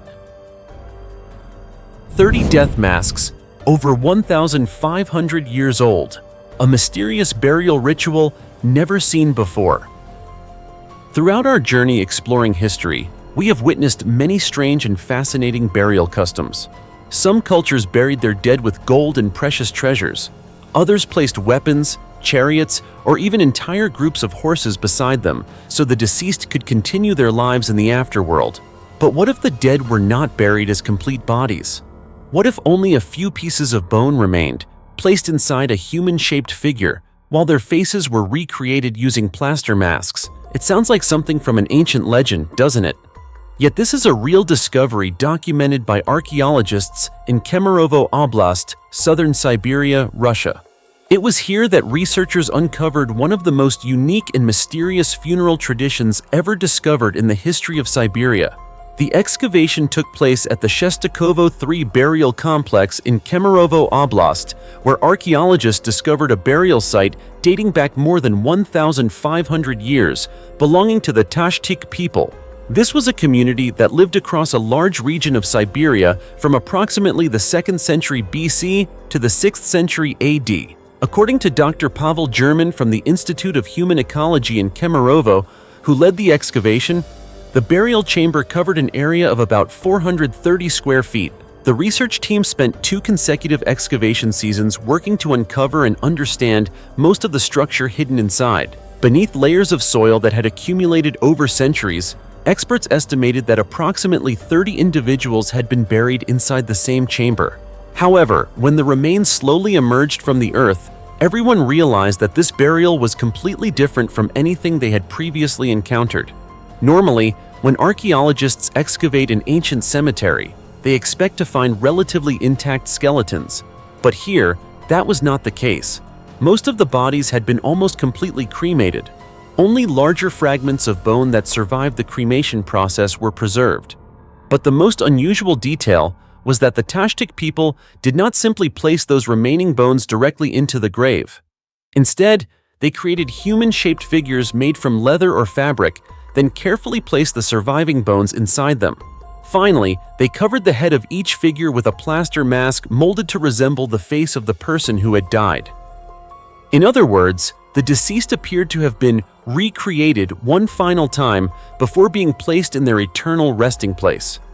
Perhaps for the Tashtik people, preserving the face was a way for the spirit to recognize its own body during the journey into the afterlife. However, this remains only a theory. To this day, no surviving documents provide a clear explanation of the true meaning behind this extraordinary ritual. During the excavation, the research team recovered 20 plaster masks. Many of them had broken into dozens of small pieces after more than a millennium buried underground. The reason was that the environment in Kemerovo was not ideal for preserving artifacts, unlike dry sandy regions. The soil in this area is relatively moist, and dense plant roots grew throughout the burial site, causing many of the masks to crack and deteriorate over time. Despite this, experts still hope to restore a large portion of the masks in order to reconstruct the appearances of people who lived more than 1,500 years ago. If successful, these restorations would become invaluable evidence, helping us better understand what the ancient inhabitants of Siberia actually looked like. But the burial chamber contained far more than just masks. Archaeologists also discovered many other artifacts, including ceramic vessels, bronze buckles, horse equipment, and various everyday objects. At other Tashtik burial sites, researchers also found miniature models of swords, arrows, and quivers. These discoveries show that the Tashtik people shared beliefs similar to many other ancient cultures. They believed that after death, people entered another world and needed familiar objects to continue their existence there. However, throughout the entire burial complex, archaeologists discovered something very unusual. Children under the age of 5 had no masks at all. Not only that, they were not cremated like adults. The remains of young children were buried near the outer walls of the burial chamber, separated from the area containing the human-shaped figures. This suggests that the Tashtik people had very clear differences in funeral practices between children and adults. To this day, the reason behind this distinction remains unexplained. One theory suggests that young children may not have been considered full members of the community. Another possibility is that the Tashtik believed children's spirits would naturally return to the world of nature without needing the complete rituals reserved for adults. But these ideas remain only interpretations. Perhaps the most fascinating detail lies in the way the burial chamber itself was constructed. According to experts, the Tashtik people first dug a large underground pit. They then built stone walls around it. The upper section was covered with large wooden beams and then sealed with layers of tree trunks. The burial process did not happen in a single day. For more than a year, whenever someone died, a new human-shaped figure was placed inside the chamber. Over time, the space gradually filled with these people, carrying plaster faces, silently resting beside one another. If someone had witnessed the chamber when it was still completely intact, the scene would have been truly extraordinary. 30 pale faces sitting silently in the darkness, appearing to preserve the memories of an entire community that had disappeared from history. Perhaps that is why each mask is not simply an archaeological artifact. It is also a rare portrait that allows future generations to imagine the appearance of people who once lived in Siberia more than 1,000 years ago. The tomb of the rare pharaoh who was not mummified, suspected of being a tomb robber. Dear friends, when we think about the tombs of ancient Egypt, most of us immediately imagine the infamous tomb robbers. For thousands of years, countless treasures belonging to the pharaohs were stolen, and countless mummies were destroyed simply because of human greed. However, perhaps no one would have expected that ancient Egyptian history contained a theory so controversial that even archaeologists were astonished. A pharaoh may have taken artifacts from the tomb of his own predecessor and reused them as part of his own final resting place.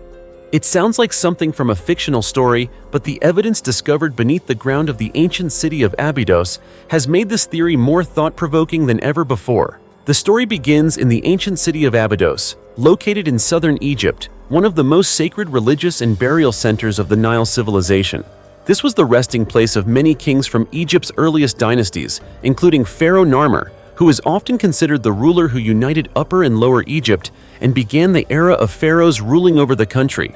Because of its extraordinary significance, Abydos has always been regarded by archaeologists as a treasure chest containing countless undiscovered secrets. In the summer of 2013, an archaeological team led by Professor Joseph Wegner of the University of Pennsylvania in the United States, in collaboration with Egypt's Supreme Council of Antiquities, conducted a new excavation in the southern area of the Abydos site.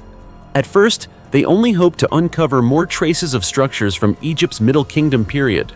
But the deeper they dug, the more they realized they were standing before a discovery that could rewrite part of ancient Egyptian history. Hidden beneath layers of sand was a tomb dating back more than 3,600 years, belonging to Egypt's second intermediate period. Hieroglyphic inscriptions clearly identified the owner of the tomb as Pharaoh Seneb K, a name that had almost never appeared in historical records before. This discovery immediately attracted worldwide attention from Egyptologists because it proved that an Abydos dynasty once existed, a ruling dynasty that had nearly disappeared from historical memory for thousands of years. Inside the tomb, archaeologists discovered a structure consisting of 4 burial chambers and a limestone sarcophagus. Although much of the interior had been damaged, the walls still preserved images of important deities in ancient Egyptian beliefs, including the sky goddess Nut, the goddess Nephthys, and the goddess Selket. On the walls in the sarcophagus, numerous hieroglyphic inscriptions praised Seneb K as the son of Horus, king of Upper and Lower Egypt, son of the mighty god Amun-Re. These inscriptions confirmed that he was a true pharaoh, rather than a legendary figure added to history at a later time. However, the condition of the tomb itself left archaeologists deeply disappointed. Almost all of the valuable treasures that had once been buried with the king had disappeared. The gold that once covered the sarcophagus and decorated the walls had been almost completely scraped away. The mummy of Seneb K was also no longer intact. Tomb robbers had cut the remains into several pieces and discarded them among piles of broken wood and fallen stones. Only through modern reconstruction technology were scientists able to piece together the skeleton of this unfortunate pharaoh. Analysis revealed that Seneb K was approximately 5 feet 9 inches tall and died when he was nearly 50 years old. Alongside his remains, researchers also discovered heavily deteriorated containers that once held his internal organs. These had originally been placed inside a cedar wood box, according to traditional royal mummification practices. However, the most shocking discovery appeared in the following months of excavation. At the same Abydos site, Professor Joseph Wegner's team discovered a massive red quartzite sarcophagus weighing approximately 66 tons, carved from stone extracted from the Gebel El Ahmar quarry near Cairo, Egypt. At first, everyone believed that it was part of Seneb K's burial complex, but after nearly 6 months of studying the inscriptions and craftsmanship, the results were completely unexpected. The sarcophagus originally belonged to Pharaoh Sobek-hotep IV, a ruler of Egypt's 13th dynasty who reigned around 1780 BC, making it hundreds of years older than Seneb K. This discovery immediately raised an unprecedented question. Did Seneb K reuse materials or funerary objects from the tomb of his predecessor to create his own final resting place? Or was this simply an example of recycling building materials during a period when Egypt was facing political instability? To this day, archaeologists still cannot provide a definitive answer. But one thing is certain: the tomb of Seneb K allowed the world to discover the existence of the Abydos dynasty, a royal line that had been forgotten by history for more than 3,000 years. As Professor Joseph Wegner once explained, the greatest value of this discovery was not merely finding an unknown pharaoh, but also rediscovering an entire dynasty that seemed to have vanished from the timeline of ancient Egyptian history. And the discovery of this tomb remains one of the most powerful examples of how archaeology can bring forgotten chapters of the past back to life. 500 tombs reveal a shocking truth. Did the pharaoh's religion actually originate from farmers? For a long time, many people have believed that the pharaohs were the ones who created the religious system of ancient Egypt. In our minds, the king was always seen as the embodiment of the gods, the bridge between humans and divine beings, while all religious rituals were believed to have been developed within royal palaces before spreading down to ordinary people. However, did you know that a recent large-scale archaeological study has challenged this long-held belief that existed for decades? And even more surprising, the origins of the belief system surrounding the worship of pharaohs may have actually come from ordinary farming communities living along the Nile River, rather than from powerful kings. That's right, this discovery was made at the ancient cemetery of Adaima, located in the Nile Valley of southern Egypt. It is one of the oldest burial sites ever discovered in the country. At the site, an international research team led by archaeologist Ameline Alcouf from the University of Toulouse in France conducted a study of more than 500 tombs. What they discovered not only helped uncover the secrets of ancient burial rituals, but also opened a completely new perspective on the formation of Egyptian religion. According to the research results, the Adaima cemetery was continuously used between 3300 and 2700 BC, meaning it existed long before the first pyramids were built and before the pharaohs gained absolute political and religious power. This means that the burial practices found here existed before the Egyptian monarchy developed into a powerful centralized system. To date, archaeologists have discovered more than 900 tombs across an area of more than 74 acres, making Adaima one of the most important archaeological sites for studying Egypt's pre-dynastic period. However, what has attracted experts' attention the most is the way ancient people arranged these graves. Researchers discovered that most of the tombs were not built randomly. Instead, their positions were carefully calculated according to the movements of the sun and the stars in the sky. This proves that more than 5,000 years ago, Egyptian communities already possessed remarkable astronomical knowledge and considered the heavens an essential part of rituals dedicated to the dead. The clearest evidence comes from a tomb identified as S166. Inside, archaeologists discovered the remains of a young woman who had been buried according to an extremely unusual ritual. Her left arm had been removed and placed directly on her chest before burial. This was not evidence of violence, but was identified as a symbolic ritual with spiritual meaning. Even more remarkable, the entire tomb was precisely aligned with the direction of the setting sun on the day of the winter solstice, while the coffin itself pointed directly towards Sirius, also known as the dog star, the brightest star in the night sky. And as you may know, for the ancient Egyptians, Sirius was an incredibly sacred celestial object because its appearance marked the annual flooding season of the Nile River, the moment that brought life, fertility, and abundant harvests to the entire country. S166 was not the only example. Two other tombs, S837 and S874, displayed similar characteristics. Tomb S837 contained the remains of a woman buried with several finely crafted pieces of jewelry and a ceramic vessel that had been deliberately broken before burial. Meanwhile, Tomb S874 contained the remains of another woman placed alongside a ceremonial staff and a wig made from plant fibers. Most importantly, the orientation of this tomb aligned with the summer solstice, suggesting that over time, although the way Egyptians observed celestial bodies changed, the stars in the sky continued to play a central role in their burial ceremonies. After analyzing the entire cemetery, the research team made another fascinating discovery. Many later tombs were concentrated around these earlier special burial sites. This suggests that local communities may have considered these locations the first sacred places, where ancestors or individuals of special status were honored and respected across generations. Researchers describe these locations as cultural hotspots because from these places, burial rituals gradually spread and developed into a much larger religious system. If this conclusion is correct, then one of the most famous religious traditions in the ancient world was not created by the pharaohs and imposed upon their subjects, as many people once believed. Instead, the kings themselves may have inherited, adopted, and elevated spiritual traditions that had already existed for centuries among rural communities living along the Nile River. This discovery provides an entirely new perspective on Egyptian history and serves as a powerful reminder that sometimes the greatest secrets of civilization can come from the simplest and most ordinary beginnings. And if we say that the religion of the pharaohs may have originated from farmers, it would not be an exaggeration at all.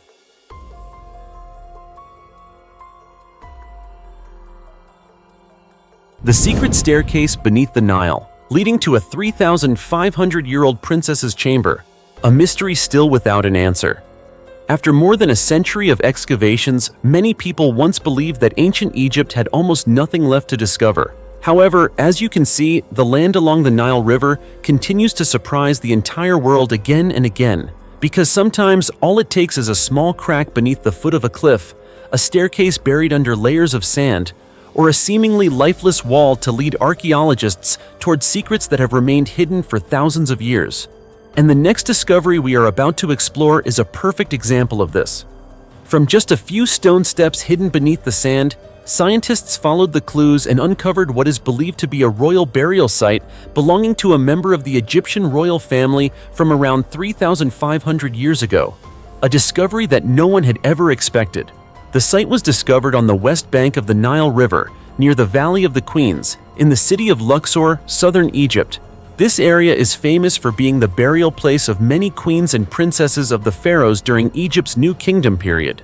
The excavation was carried out by Egypt's Supreme Council of Antiquities in collaboration with the University of Cambridge in the United Kingdom. During a survey at the base of a small cliff, experts discovered a stone staircase almost completely buried beneath layers of soil and sand. But it was only after each layer of sediment was carefully removed that the archaeological team realized they were standing before the entrance to a structure that had never been recorded in previous documents. As they descended the staircase, they entered a burial chamber that had been carefully and skillfully constructed. According to initial assessments, the tomb dates back to Egypt's 18th dynasty, which lasted from 1550 to 1292 BC, placing it within the New Kingdom period. This era is considered the most glorious period in Egyptian history, when the power of the pharaohs reached its peak and numerous magnificent monuments were built. Famous rulers such as Hatshepsut, Thutmose III, Amenhotep III, Akhenaten, and Tutankhamun all belong to this remarkable period of history. Because of its extremely important date, archaeologists believe that the owner of this tomb must have had a close connection to the royal family. However, the excitement quickly turned into disappointment when they realized that much of the structure had been severely damaged by natural forces. For thousands of years, floods from the Nile River repeatedly swept through this area, carrying mud, sand, and limestone debris deep into the burial chamber. The thick layers of sediment not only damaged the architecture, but also covered almost all of the original hieroglyphic inscriptions that could have revealed the identity of the person buried inside. Nevertheless, the remaining traces still provided extremely valuable clues.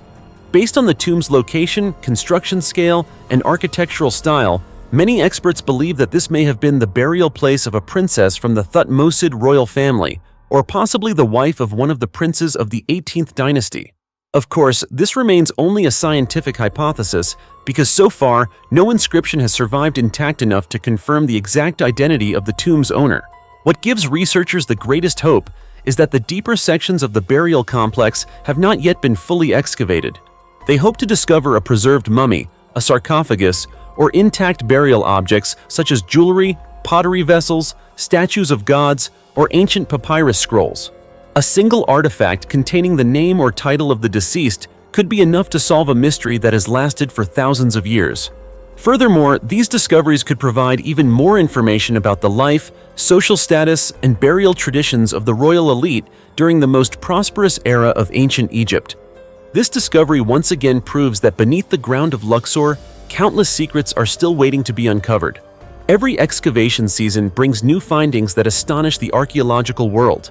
Some tombs have remained buried beneath the sand for thousands of years, simply waiting for humanity to find them. And who knows?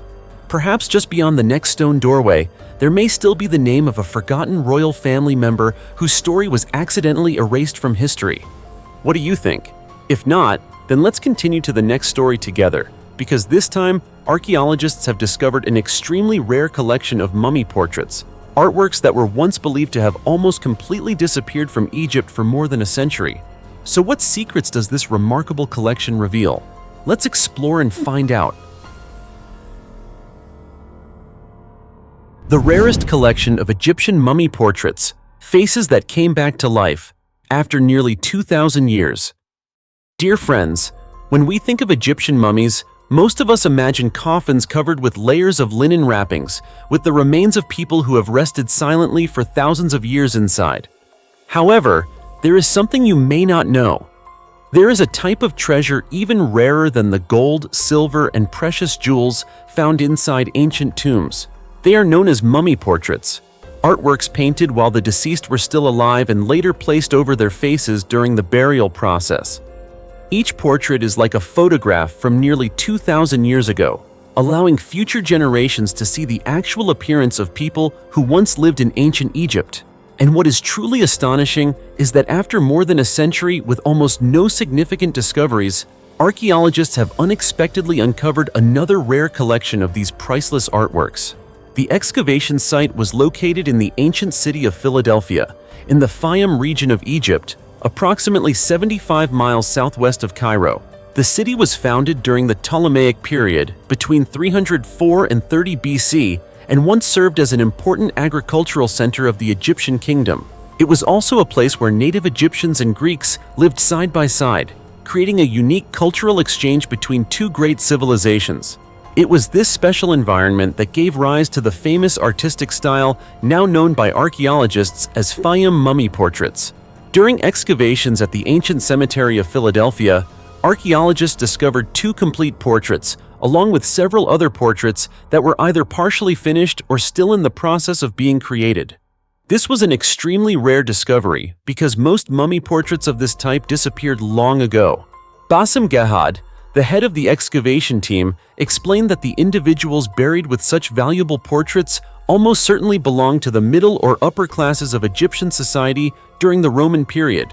Because, as you know, hiring an artist to paint a portrait on high-quality wooden panels and placing it with a mummy was something that not every family could afford. According to experts, these paintings were most likely created by artists from Alexandria, the famous Mediterranean port city of Egypt, which was once the greatest cultural and artistic center in the region. What fascinates researchers the most is that these portraits carried a Greek artistic style, but were used in Egyptian burial rituals. This is clear evidence of the blending between two civilizations that existed nearly 2,000 years ago. Unfortunately, the number of surviving mummy portraits today is extremely limited. The last major discovery of this kind took place during the 1880s.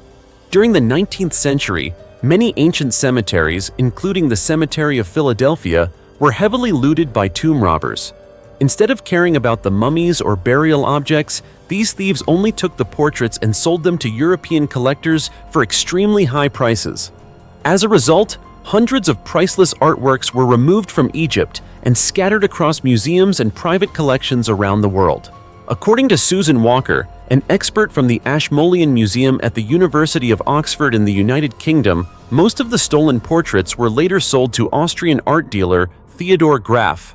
Today, these works are preserved in many museums and private collections throughout Europe and North America. She also believes that new excavations at Philadelphia will help archaeologists better understand the cemetery where these mummies and unique artworks were buried, allowing researchers to reconstruct a clearer picture of social life in Egypt during the Greco-Roman period.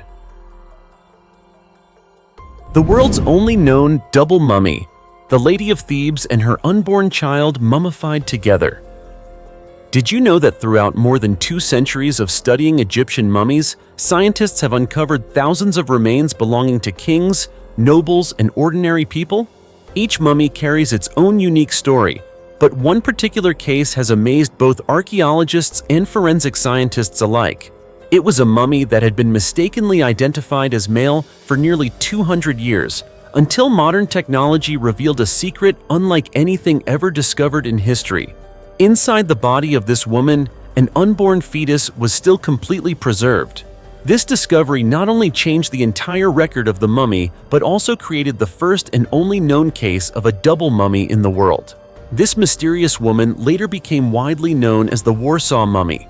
She lived around the 1st century BC in the ancient city of Thebes, now known as Luxor, in southern Egypt, the magnificent capital of ancient Egypt during several important periods of history. After being excavated in the 19th century, the mummy changed hands several times before eventually being transported to Poland, where it is now legally preserved at the National Museum in Warsaw. For many years, based on inscriptions found on the outside of the coffin, researchers believed that this was the mummy of Hor Jehuti, a male priest. However, everything completely changed when the Warsaw Mummy Project conducted a new examination using X-ray imaging and computed tomography, CT scans. The results shocked the entire research team. The skeleton inside the coffin did not belong to a man at all, but rather to a woman approximately 20 years old. Even more astonishingly, images of a fetus between 26 and 30 weeks old were discovered inside her abdominal area. This discovery was announced in 2021 in the Journal of Archaeological Science and immediately attracted worldwide attention from the scientific community. What makes this discovery even more extraordinary is that the fetus had not been removed from the mother's body during the mummification process, which was completely different from what Egyptologists had previously expected regarding ancient Egyptian burial practices. According to experts, Preserving the unborn child inside the mother may have been connected to religious beliefs or special traditions that we still cannot fully understand today. And this is precisely what makes the Warsaw mummy a truly unique case in the history of archaeology. Through CT scan images, the research team also determined that the woman belonged to the upper social class. At that time, only individuals with high social status had the resources required for the complex and expensive process of mummification. However, her true identity remains a mystery. No one knows her name, which family she belonged to, or what caused both the mother and her unborn child to die at such a young age. To help the public better understand this mysterious woman, experts from the Warsaw Mummy Project combined data from X-rays, CT scans, anthropology, history, ethnology, and many other fields to reconstruct her face. The result was 2 facial reconstructions created with the highest level of accuracy possible. In both reconstructions, the woman displays characteristics commonly associated with ancient Egyptians, including warm brown skin, deep dark eyes, thick eyebrows, and soft curly hair. However, experts also emphasize that these are not perfectly accurate portraits. Chantal Milani, a forensic specialist involved in the project, explained that facial reconstruction based on skull structure and soft tissues can only recreate an approximate appearance of the deceased. Each skull contains unique proportions and features, allowing scientists to create the most individualized facial reconstruction possible within the limits of modern science. Meanwhile, forensic expert Hugh Morrison believes that facial reconstruction serves a purpose beyond scientific research. It also carries deep human significance. According to him, modern technology has helped bring the deceased back to life in a symbolic way, allowing the public to see them as real people who once existed, rather than simply as mummies displayed behind museum glass. To this day, the Warsaw mummy remains one of the most extraordinary discoveries in Egyptian archaeology. It has not only opened new questions about mummification practices, ancient medicine, and religious beliefs, but also reminds us that beneath thousands of years of linen wrappings, countless mysteries still remain, secrets that modern science has yet to fully uncover.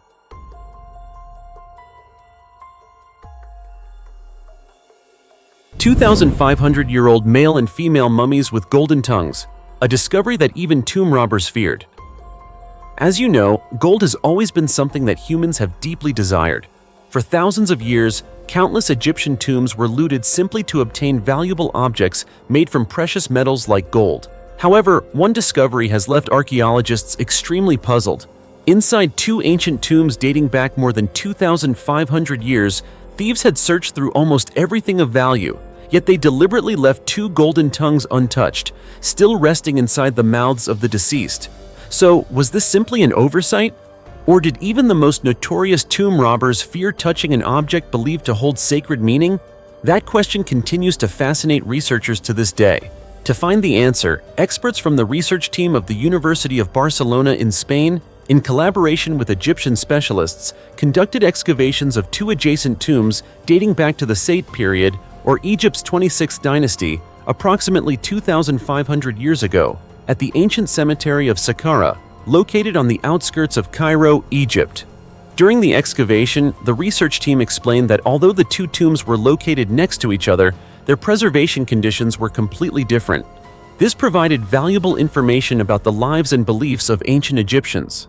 Inside the first tomb were the remains of a man whose mummy was preserved almost completely intact. The layers of linen wrappings were still in relatively good condition around the body, showing that the mummification process had been carried out with great care. What surprised the experts was that when they examined the head area, they discovered a golden tongue placed directly inside the mouth. Not only that, the tomb also contained a golden scarab, hundreds of burial objects, and many artifacts with religious significance. According to the archaeological team, this tomb contained 402 ushabti figurines, small statues that ancient Egyptians believed would serve the deceased and perform labor on their behalf in the afterlife. In addition, the researchers found numerous pottery vessels, green beads, and other ritual objects carefully arranged around the coffin. The large quantity of artifacts suggests that this man most likely belonged to a wealthy social class or held an important position in ancient Egyptian society. Right beside it was the tomb of a woman, but its condition was completely different. Evidence on the coffin showed that this burial had been entered by ancient tomb robbers. Some artifacts had disappeared, and the mummy had suffered significant damage. However, strangely enough, the golden tongue inside the woman's mouth remained completely untouched. Clearly, the thieves had opened the coffin, seen the golden object, and yet decided not to take it. Not only that, they also did not continue damaging the nearby tomb of the man buried beside her. This detail has led many researchers to believe that even the tomb robbers may have feared the spiritual significance associated with the golden tongue, though. Why did ancient Egyptians place gold inside the mouths of the dead? According to ancient Egyptian beliefs, after leaving the world of the living, the soul had to face a final judgment presided over by Osiris, the god who ruled the underworld. During this judgment, the heart of the deceased would be weighed against the feather of the goddess May-At to determine whether they were worthy of entering the eternal afterlife. The Egyptians believed that if they were unable to speak before Osiris, their souls would face great difficulties during their journey after death. That is why a golden tongue was placed inside the mouth of the deceased, with the belief that it would allow them to speak clearly before the divine judge, ask for mercy, and gain permission to enter the eternal world. Of course, this was not the first time archaeologists had discovered this unusual artifact. Previously, at the archaeological site of Taposiris Magna, near the city of Alexandria in northern Egypt, another mummy was discovered with a golden tongue placed inside its mouth. However, finding two neighboring mummies that both received this special burial ritual at the same time, especially when one tomb had been looted but the golden tongue remained untouched, is an extremely rare occurrence. For archaeologists, the value of these two tombs does not come from the gold that survived, but from the precious information they provide about the beliefs of ancient Egyptians more than 2,000 years ago. They reveal that ancient people had absolute faith in the existence of an afterlife and were willing to prepare everything necessary so that their loved ones could successfully pass the judgment of the gods. This is also why many Egyptian burial rituals continue to carry a mysterious quality that modern science has still not been able to fully explain. The mummy revealing the painful death of Pharaoh. Seqenenre-Tao II, the king who sacrificed himself to unite Egypt. Dear friends, for more than a century since the mummy of Pharaoh Seqenenre-Tao II was discovered, archaeologists have continued to debate one important question. What truly caused the death of this ancient king? Some believe that he was assassinated inside his palace while he was sleeping. Others argue that he fell on the battlefield during a war against invading forces. Because the condition of the mummy was extremely damaged, no one could provide a definite answer.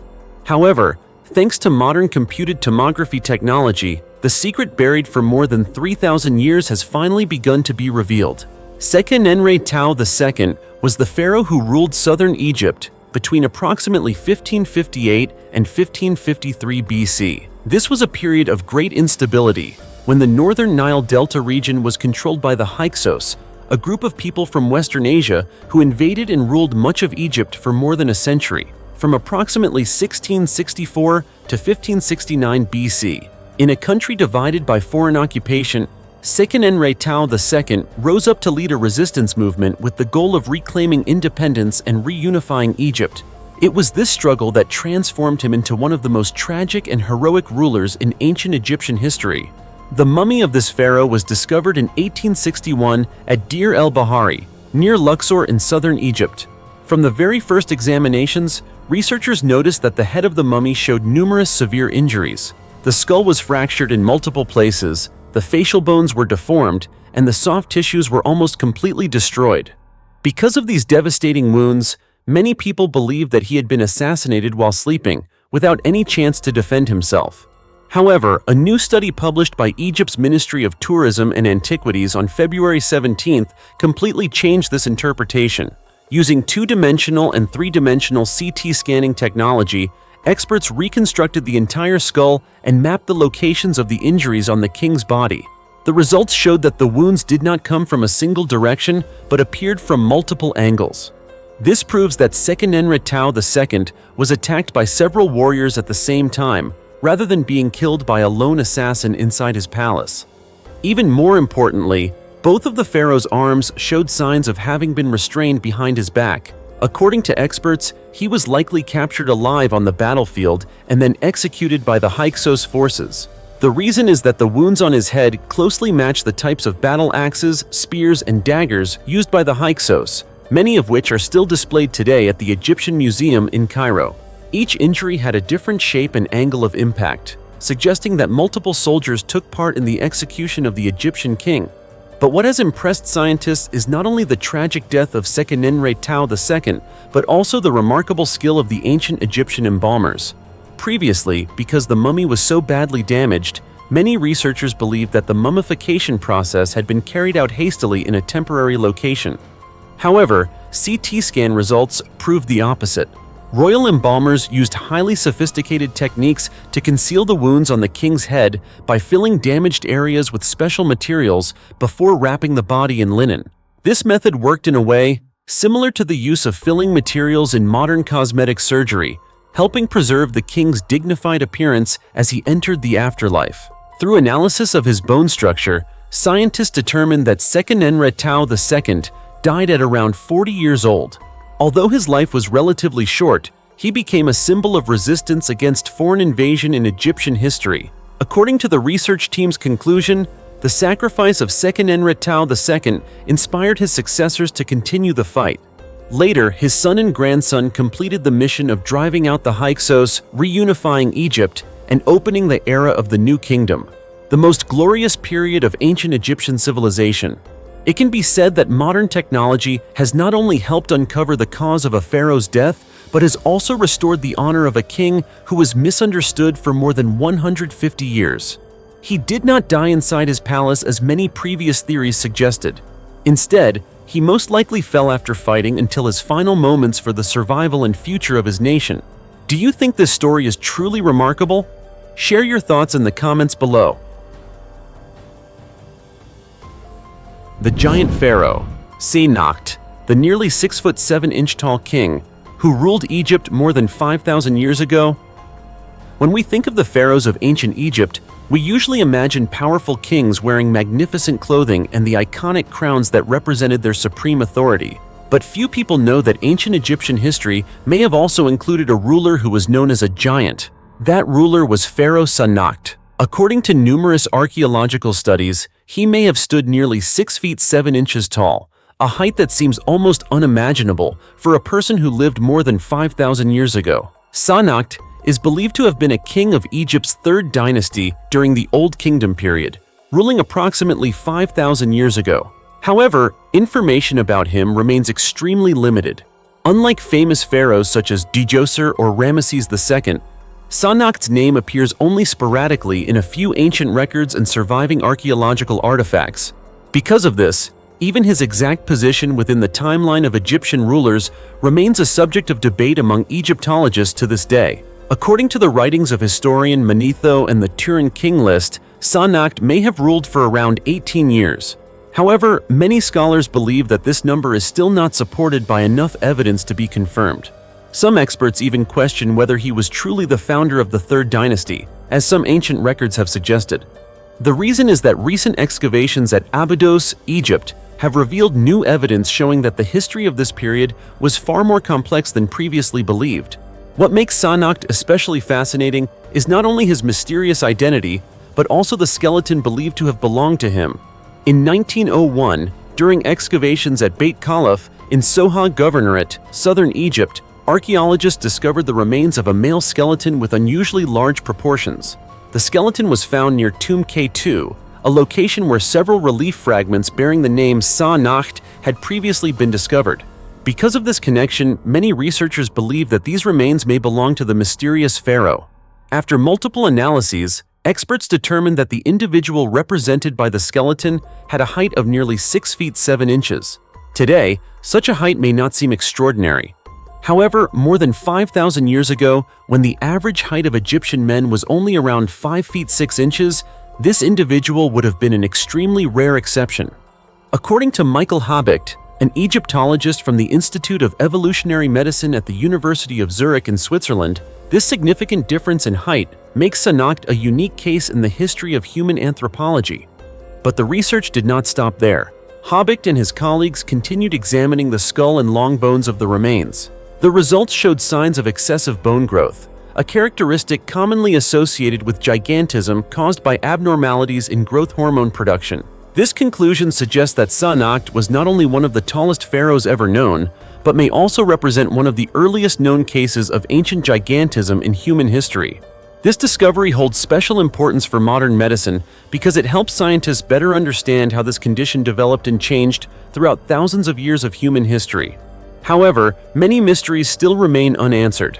To this day, the true location of Astonishd's royal tomb has not been confirmed. Some archaeologists believe that Tomb K2 at Beit Khalaf may have been his final resting place because relief fragments bearing Astonishd's name were discovered there. Meanwhile, other experts argue that the size and architectural style of the structure are more consistent with the tomb of a prince, a high-ranking official, or another member of the royal family rather than a pharaoh.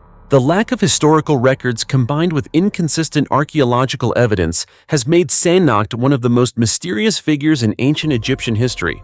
Perhaps he truly was a powerful ruler whose name was largely lost to time. Or perhaps history accidentally erased much of the evidence surrounding his reign. So, what do you think is the most likely answer? Leave your thoughts in the comments below, and let's discuss this fascinating mystery together. The Mummy of Pharaoh. Amenhotep I reveals a 3,500-year-old secret that shocks archaeology. As you know, throughout history, whenever archaeologists wanted to study an Egyptian mummy, they were almost forced to remove each layer of linen wrapping around the body. However, this method also meant that the artifact would be permanently altered. That is why one royal mummy was left untouched for more than a century, with no one daring to open it. Not because of the so-called curse of the pharaohs, but because its state of preservation was considered almost perfect. It was not until computed tomography technology was developed that scientists were finally able to see through every layer of wrapping without damaging a single detail. That extraordinary figure was Pharaoh Amenhotep I, the mysterious ruler of Egypt's 18th dynasty. Amenhotep I, also known as Amenophis I, was the second pharaoh of the 18th dynasty, ruling Egypt from approximately 1525 to 1504 BC. He was the son of Pharaoh Ahmose I, the king who defeated the Hyksos and reunited Egypt. After his father's death, Amenhotep I ascended to the throne while still very young and ruled from the capital city of Thebes, now known as Luxor, in southern Egypt. Although historical records about him are limited, researchers generally agree that Amenhotep I continued strengthening the country, expanded religious construction projects, and especially created a major turning point in royal tomb architecture. He was one of the first rulers to separate the royal burial site from the mortuary temple, a model that was later followed by many pharaohs throughout the New Kingdom period. The mummy of Amenhotep I was discovered in 1881 at Deir el-Bahari, near Luxor, Egypt, along with many other royal mummies. This was the location where priests of the 21st dynasty secretly moved the mummies of ancient kings in order to protect them from tomb robbers. While most royal mummies discovered and excavated during the 19th century were unwrapped for examination, Amenhotep I remained untouched. The preserved dry flower garlands, the mask, and the layers of linen surrounding the body remained so intact that Egyptologists did not want to destroy this remarkable masterpiece. The turning point came when a research team led by Professor Sahar Salim from Cairo University, Egypt, used three-dimensional CT scan technology to perform what they called a digital unwrapping process. Thanks to thousands of detailed image slices, experts were able to examine every part of the mummy without removing a single layer of linen. This was considered one of the greatest achievements of modern archaeology, preserving the artifact completely while providing enormous amounts of information about a pharaoh who died approximately 3,500 years ago.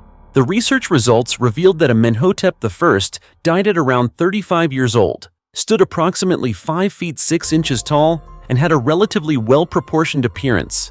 According to Professor Sahar Salim, he had a small chin, a narrow nose, curly hair, and facial features that closely resembled those of his father, Ahmose I.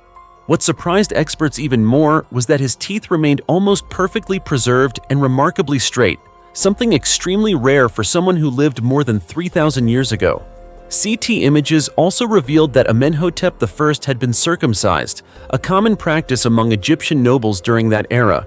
Furthermore, inside the layers of linen wrapping, scientists discovered 30 protective amulets placed at different locations across his body, along with a beautifully crafted golden belt made from tiny gold beads. These objects all carried spiritual significance and were believed to protect the king during his journey into the afterlife. The scanning process also confirmed that the embalmers had removed all of his internal organs, except for his heart and brain. The alien mummy of the Atacama Desert. Can you believe that a tiny mummy, smaller than an adult's hand, once sparked a worldwide debate for years about the existence of extraterrestrial life? Even some of the most experienced scientists in the world had to spend a great deal of time trying to uncover the truth behind this mysterious discovery. Some people claimed it was the first evidence that beings from another planet had once appeared on Earth. Others believed it was simply an elaborate hoax, but when the truth was finally revealed, the real story behind this mummy turned out to be far more haunting than any of the rumors that came before it. The main character of this story is a mummy known as Ata, discovered in the Atacama Desert, a region located mainly in northern Chile and extending partly into southern Peru. As you may know, the Atacama Desert is famous for being one of the driest places on Earth. These unique natural conditions have allowed countless human remains to be preserved almost perfectly for hundreds and even thousands of years. However, no discovery had ever shocked the archaeological world quite like Ata. When the mummy was first discovered, researchers were almost speechless. In front of them was a body measuring only about 6 inches long, so small that it could easily fit inside the palm of a human hand. Of course, what stunned everyone was not only its size, but also its extremely unusual appearance. With an elongated head, large eye sockets, an abnormally shaped skull, and fewer ribs than a normal human being, Ata looked almost identical to the image of an alien often seen in science fiction movies. The news quickly spread around the world. Numerous articles, online forums, and television programs began referring to Ata as the alien mummy. Many people considered it the strongest evidence ever discovered for the existence of extraterrestrial beings. However, what is important to understand is that no respected archaeologist or scientist at the time ever claimed that Ata actually came from another world. They knew that an unusual appearance does not automatically mean an extraterrestrial origin. Even more surprising was the fact that after its discovery, Ata was not immediately taken to a museum or scientific research facility. Instead, the mummy ended up in the hands of a private collector in Spain. And from that moment, the story became even more mysterious. Through unclear circumstances, images of Ata appeared in a documentary about extraterrestrial life. The film quickly spread around the world, turning Ata into a symbol for countless theories about UFOs and alien civilizations. Millions of people believed that humanity had finally discovered the evidence they had been waiting for over decades. However, as we know, science requires evidence, not emotions or assumptions. And so, for nearly 10 years, multiple research teams continuously attempted to gain access to the specimen in order to conduct modern scientific tests. Then, in 2018, a major turning point finally arrived when scientists performed DNA analysis along with advanced genetic testing. The results shocked the world. Ata was completely human. The scientist who directly participated in the research was Gary Nolan, a professor of microbiology and immunology at the School of Medicine at Stanford University in California, United States. After analyzing Ata's bone structure and sequencing her genome, the research team reached one clear conclusion. Ata was not an extraterrestrial creature. She was simply a human child from Chile. According to Professor Nolan, Ata's extremely small size was not because she belonged to another species, but rather because of a series of severe genetic mutations. The girl had at least 7 mutated genes associated with serious developmental abnormalities. These mutations caused her skull to develop abnormally, her ribs to become deformed, her bone structure to change, and her body to stop growing at a very small size. Furthermore, researchers suggested that Ata most likely suffered from congenital diaphragmatic hernia, an extremely dangerous birth defect in which the diaphragm does not develop properly and can directly threaten a person's life. DNA analysis also showed that Ata's genetic profile was closely related to the indigenous people of Chile, completely rejecting the theory of an extraterrestrial origin. But perhaps what troubles many people the most is not the scientific conclusion itself. Professor Gary Nolan once shared that Atta's story had been transformed into an alien legend, while the reality behind it was simply a human tragedy. She may have been a child born with severe genetic disorders. After her death, her body was naturally preserved by the extremely dry environment of the Atacama Desert. Years later, her remains were traded as a strange object before becoming the center of countless rumors and speculation. Sometimes, the greatest mysteries in archaeology are not aliens or lost civilizations. Sometimes, the greatest mystery is the fate of the human beings who once lived, suffered, and left their traces behind. And Atta's story is perhaps the clearest example of that. So, after this mystery has been solved, do you still believe that extraterrestrial life exists somewhere on Earth? Or are these stories simply the result of human imagination creating explanations for what we do not understand? Share your thoughts in the comments below, and let's discuss together. 260 ancient tombs in the Sahara Desert, a forgotten civilization, older than the Egyptian pyramids. If I asked you, what is the oldest civilization ever to exist in North Africa? What would your answer be? Perhaps most people would immediately think of ancient Egypt, with its magnificent pyramids standing proudly for thousands of years, right? But as you know, history always has a way of surprising us. And this time, that surprise comes from the heart of the Sahara Desert in eastern Sudan, a country located in northeastern Africa. Here, archaeologists discovered an ancient burial complex that dates back even further than the first Egyptian pyramids, forcing researchers to completely reconsider the history of the entire North African region. This massive cemetery was not discovered through traditional excavation methods. Instead, it was found during surveys using satellite imagery and aerial photography. During these surveys, archaeologists were surprised to discover hundreds of unusual structures scattered beneath the dry, barren sands of eastern Sahara within Sudanese territory. Finally, after months of field investigations, they confirmed that this location contained as many as 260 ancient tombs, a number far beyond their original expectations. Of course, what makes this discovery extraordinary is not only the sheer number of burial sites, but also their incredible age. Archaeologists revealed that artifacts and samples analyzed from the site showed that most of these tombs were constructed between 4000 and 3000 BC. In other words, they have existed for approximately 6,000 years, meaning they were built many centuries before the Egyptians constructed their first pyramids. Just imagine this. At a time when only a few advanced civilizations existed in the world, a region that today appears to be nothing more than scorching sand and rocky terrain was once home to a thriving community of people, with their own burial traditions and monumental structures that survived for 6 millennia. What does this prove? But the discoveries did not stop there. When excavations began, archaeologists continued to uncover human remains, along with the bones of cattle, sheep, and goats buried together inside many of the tombs. These findings quickly helped researchers reconstruct part of the daily life of the ancient inhabitants. Unlike the agricultural civilizations along the Nile River, this community was likely made up of nomadic herders who specialized in raising livestock and constantly moved in search of water sources and grasslands. Another fascinating detail that captured the attention of experts was the architecture of the tombs. Many burial sites were surrounded by circular or oval-shaped walls, with some structures reaching a diameter of up to 260 feet. This scale was far larger than anything archaeologists had previously known about prehistoric nomadic burial sites. Before this discovery, the entire Sahara region had only recorded around 20 similar archaeological sites, including Wadi Kashab, Wadi El Ku, and Bir Asele, all located in Sudan. The discovery of hundreds of additional tombs shows that the settlement network of this ancient community was far more extensive than previous theories had suggested. But perhaps the most fascinating aspect lies in the arrangement of the graves.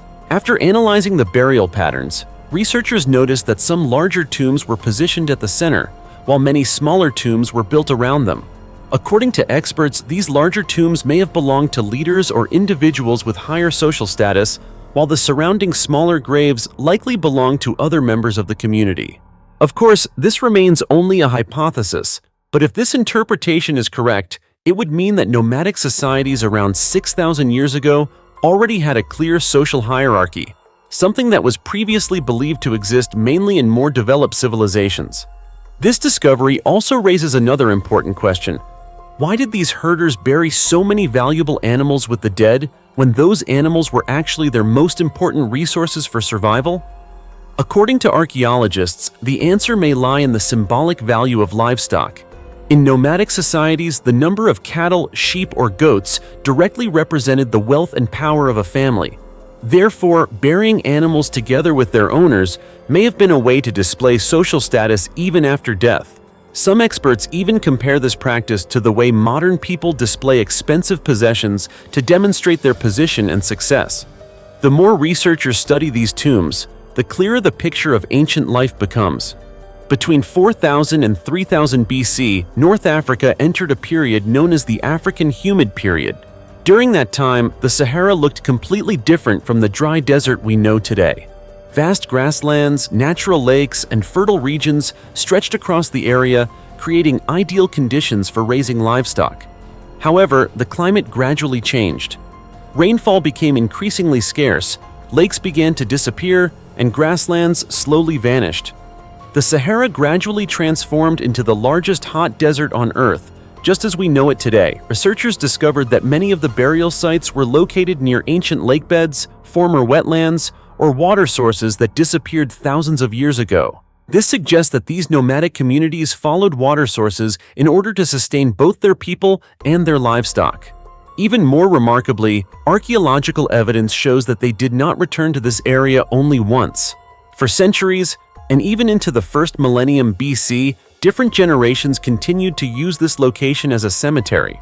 This proves that the region once held enormous spiritual and cultural significance for the communities that lived across the Sahara. You see, a land that appears to be nothing more than endless sand and burning sunlight today was once the homeland of an entire culture that history nearly forgot. Perhaps these ancient tombs are quietly telling the story of a greener Sahara, a place where people once lived, raised animals, and built traditions that survived for thousands of years. What do you think? Ancient mummies older than Egypt in the Chilean desert, the Chinchorro civilization that amazed the world. When people mention the art of mummification, many immediately think of ancient Egypt, where pharaohs were preserved inside magnificent pyramids for thousands of years. For centuries, people believed that the Egyptians were the first civilization in the world to master this incredible technique. But as you know, history once again knows how to surprise us. Because in the Atacama Desert, located in northern Chile and extending into southern Peru, archaeologists discovered a culture that practiced mummification thousands of years before the Egyptians. What makes this discovery even more extraordinary is that they did not reserve this ritual only for kings or the elite. Instead, they performed it for everyone. They were the Chinchorro people, an ancient community of hunters and fishermen who once lived along the northern coast of Chile and southern Peru. The first Chinchorro mummies were discovered in the Atacama Desert region during the late 19th and early 20th centuries. However, it was only after decades of research that archaeologists realized this was the oldest known mummification tradition in human history. What amazed scientists was not only the incredible age of these mummies, but also their remarkably unique appearance. Some bodies were placed lying flat, while others were buried in a seated position with their legs bent. Some mummies still preserved their original skin, hair, and even carefully attached wigs. Remarkably, some faces appeared to maintain a natural expression, almost like a smile, even after more than 5,000 years, creating a feeling that was both mysterious and difficult to explain. Among the most impressive discoveries was the mummy of a woman whose face mask was made from pelican skin, combined with woven reeds and rope. This single detail alone shows that the craftsmanship of the Chinchorro people had reached an astonishing level for a community that lived thousands of years ago. If we look at their daily life, perhaps no one would expect the Chinchorro people to create such sophisticated mummies, right? They did not build large cities, they had no palaces, they had no pyramids. They did not practice metallurgy. They did not develop advanced pottery like many other civilizations. The Chinchorro were simply coastal communities. They built temporary shelters from animal skins and sea lion bones and survived by fishing with nets, spears, and hooks. Their lifestyle was extremely simple, completely different from the image of a powerful and wealthy civilization. So what made them dedicate so much effort to preserving their dead? That question still does not have a completely certain answer. Unlike ancient Egypt, Where mummification was mainly reserved for pharaohs, royalty, and nobles, the Chinchorro performed this ritual for every member of their society. The elderly were mummified. Adults were mummified. Children were mummified. Even unborn infants were mummified. Archaeologists have even discovered animal mummies that were carefully preserved almost as carefully as human remains. This discovery has led many researchers to believe that the Chinchorro did not view mummification as a symbol of power or social status. Instead, it may have been an important part of their spiritual beliefs, a way to keep their ancestors present and connected with the living. Through numerous excavations, experts discovered that Chinchorro mummification techniques changed over different periods. In the earliest stages, they removed internal organs, strengthened the skeleton using reeds, wooden sticks, and plant fibers, and then filled the body with soil or ash to maintain its shape. The skin was carefully stitched back together or replaced with other materials if it had deteriorated. Finally, the entire body was covered with a layer of black manganese mineral pigment, creating what became known as the famous black mummies. Around 2800 BC, the black color gradually began to be replaced by red, possibly because manganese became more difficult to obtain or because symbolic beliefs about colors changed. Mummies from this period were often covered with red ochre, leaving only the face exposed. One of the most famous mummies discovered belonged to a young boy who was placed on a mat woven from reeds. His internal organs had been replaced with soil, while his entire body was covered with black-colored powder. Even after approximately 5,000 years, many details remained remarkably well preserved. Of course, nature itself also played an important role in creating this extraordinary preservation. The Atacama Desert, located mainly in Chile, is considered the driest place on Earth. During the day, surface temperatures can reach 122 to 140 degrees Fahrenheit, while rainfall is almost non-existent in many areas. The air is extremely dry, and the high concentration of salt and sodium in the soil makes it very difficult for bacteria to survive. As a result, human remains quickly lose moisture and can be naturally preserved for incredibly long periods. Many scientists believe that these naturally preserved bodies may have inspired the Chinchorro people to intentionally develop the art of mummification. Studies using radiocarbon dating methods, combined with the analysis of plant fossils from the Andes Mountains, show that Chinchorro mummification traditions began expanding around 7,000 years ago, when the population in the region increased rapidly. Later, around 5,000 years ago, this community gradually declined, but the practice of mummification continued for more than another 2,000 years. And the discoveries did not end there. Another finding that deeply moved archaeologists was the discovery of child mummies attached to wooden frames. According to researchers, while they were alive, young children were often carried on their parents' backs using wooden frames. After their deaths, the children were still placed onto similar frames before burial. This reveals the deep emotional connection between family members and the belief that the dead continued to accompany the living. More than 2,000 gold and silver coins, 1,845 copper ingots, weighing 17 tons, a shipwreck, buried beneath the desert. If someone told you that a massive desert was hiding a ship that had been resting silently for nearly 5 centuries, would you believe them? Probably not, right? Some people might even think it was nothing more than a fictional story. After all, ships belong at the bottom of the ocean, while deserts are supposed to contain only sand, sunlight, and wind. So how could a ship possibly end up there? But believe it or not, this seemingly impossible discovery is completely real.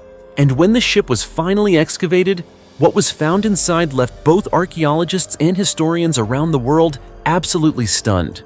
More than 2,000 gold and silver coins, 1,845 copper ingots with a total weight of nearly 17 tons, hundreds of elephant tusks, and countless valuable artifacts were discovered almost perfectly preserved after spending nearly 500 years buried beneath the scorching desert sand. The story began in 2008 in the region of Oranjemund, located in the country of Namibia in southern Africa.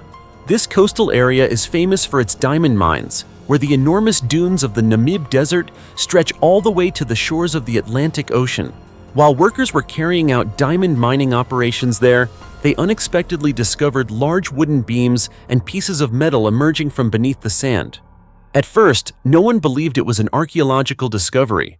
Many assumed these were simply remains of an old structure or a modern fishing vessel that had been buried over time.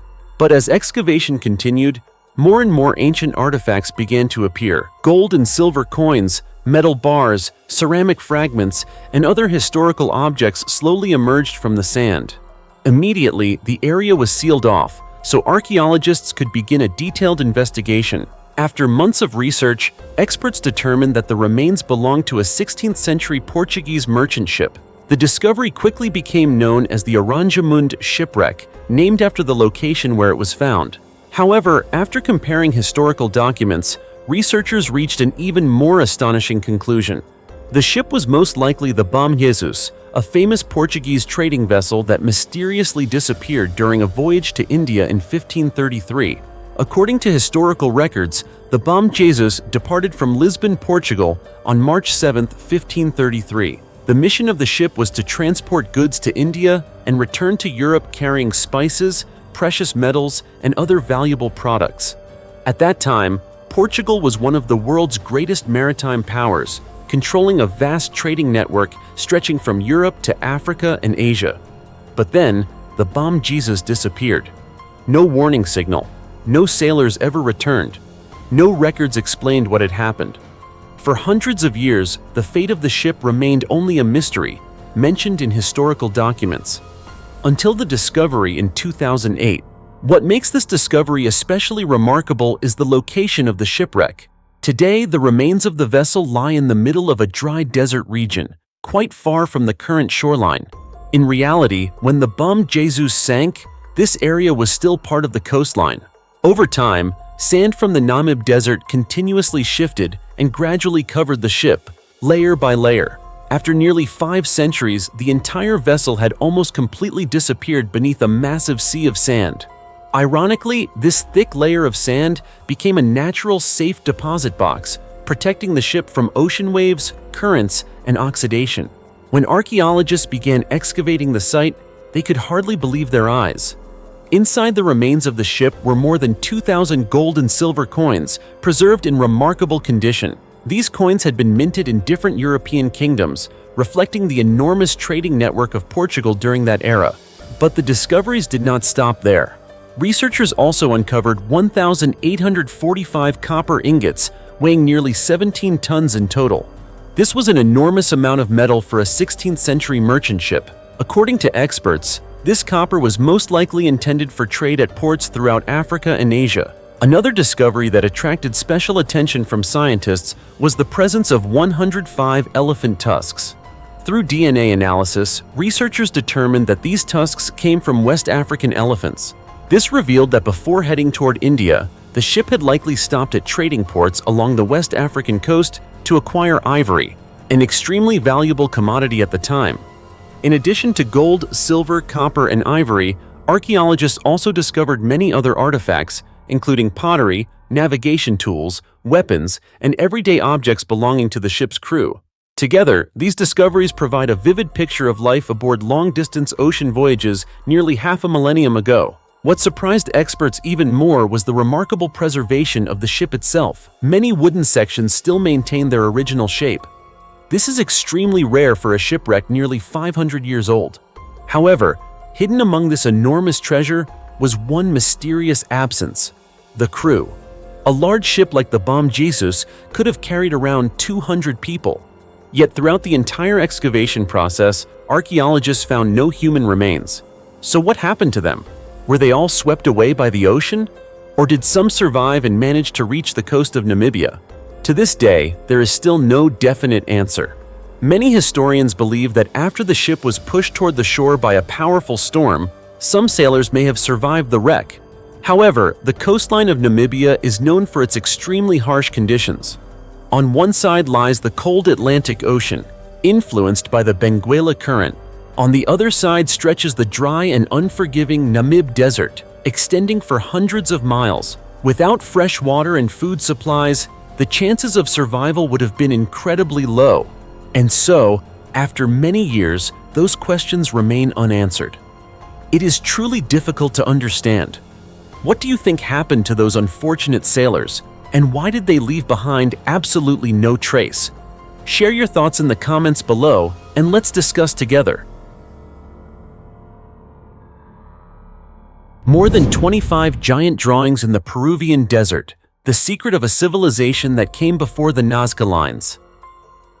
When people mention giant drawings carved into the ground, many will immediately think of the famous Nazca lines of Peru. The enormous figures of birds, monkeys, spiders, and other shapes that can only be fully seen from the air have fascinated humanity for nearly a century. There have even been countless theories suggesting that they were alien runways or evidence of a civilization far more advanced than its time. But there is one fascinating fact that very few people know. While many people were still searching for answers about the Nazca lines, archaeologists made an even more surprising discovery. It turns out that long before the Nazca civilization existed, another culture had already created enormous drawings across the desert, and this discovery is forcing archaeologists to rewrite the history of the region. The story takes place in Palpa, a region in southern Peru located not far from the famous Nazca lines. On May 28th, archaeologists announced that they had discovered more than 25 additional giant drawings, also known as geoglyphs, stretching across the coastal desert area of Palpa. What makes this discovery especially remarkable is that researchers did not find these drawings by walking through the desert as they had done in the past. Instead, they used drones to scan the entire area from above. Modern technology revealed patterns and outlines that were almost impossible for humans to recognize while standing on the ground. When the first images were transmitted back, the entire archaeological team was amazed. Across the endless sea of sand appeared dozens of massive drawings featuring a wide variety of subjects. There were human figures, animals, and mysterious symbols with spiritual meanings that no one has been able to fully explain until today. One of the most impressive figures discovered was the image of a dancing woman. Her body, with both arms stretched outward as if she were moving, creates a remarkably lively impression, even though the drawing has remained motionless on the desert floor for more than 2,000 years. Not far away was the figure of an orca, a creature that ancient Peruvian people viewed as a symbol of supernatural power. In their beliefs, the orca was not simply an ocean animal, but also represented strength, protection, and the connection between humans and the gods. According to archaeologist Johnny Ayla, from Peru's Ministry of Culture, most of the newly discovered drawings were not created by the Nazca people, as many had previously believed. Through analysis of artistic styles, construction techniques, and geographic distribution, researchers determined that these geoglyphs most likely belonged to the Paracas culture, which existed more than 2,000 years ago, hundreds of years before the rise of the Nazca civilization. This is exactly what makes the discovery so historically important. For many years, scientists considered the Nazca civilization to be the first culture responsible for creating Peru's famous geoglyphs. But now, archaeological evidence suggests that the Paracas people were actually the ones who began this tradition. Furthermore, Johnny Ayla explained that another 25 previously known geoglyphs, discovered earlier by local residents, were also accurately mapped by the archaeological team using drones. Thanks to this technology, researchers were able to observe the complete layouts, sizes, and relationships between the drawings, something that had previously been almost impossible to achieve.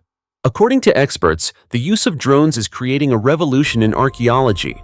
Even areas that seem to have already been thoroughly studied may still hide many secrets beneath layers of sand, or may only reveal their true nature when viewed from above. Just imagine, without modern technology, these mysterious drawings could have remained hidden under the desert sun for hundreds of more years, don't you think? However, the biggest question still remains: why did the Paracas people create these enormous drawings?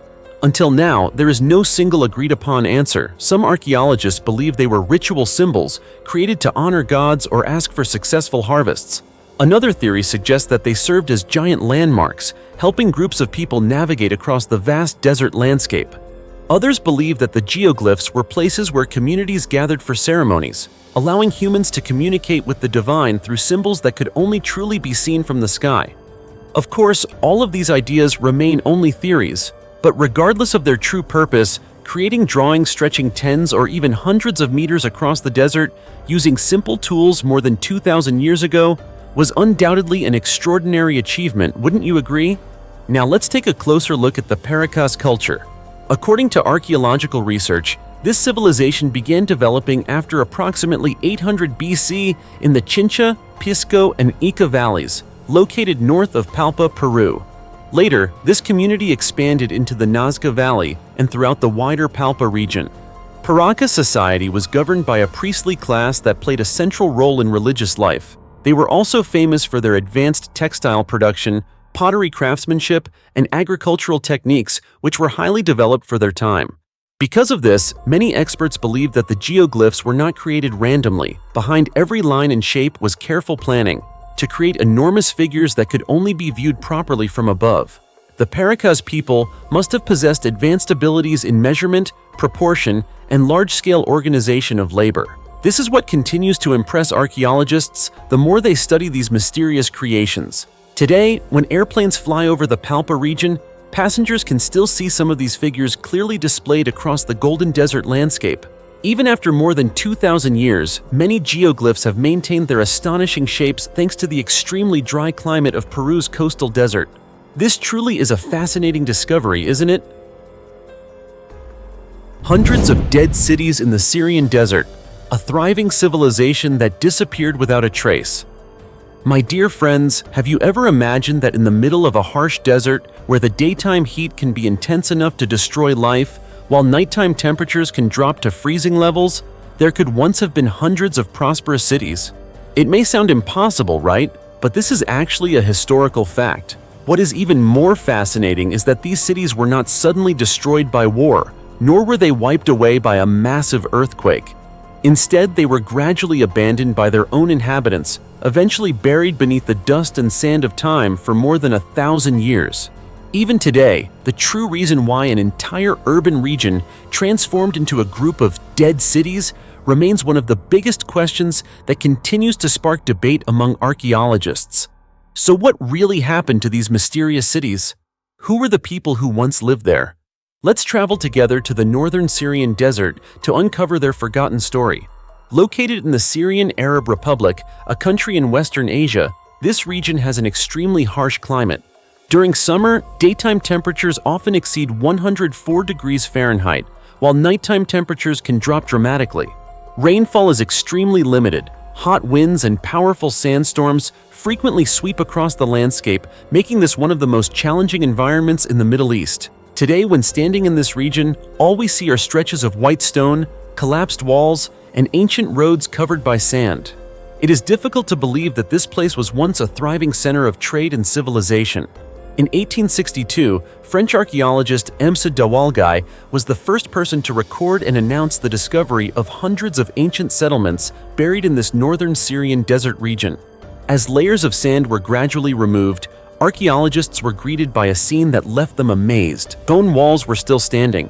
The remains of temples, palaces, and large structures were still clearly visible.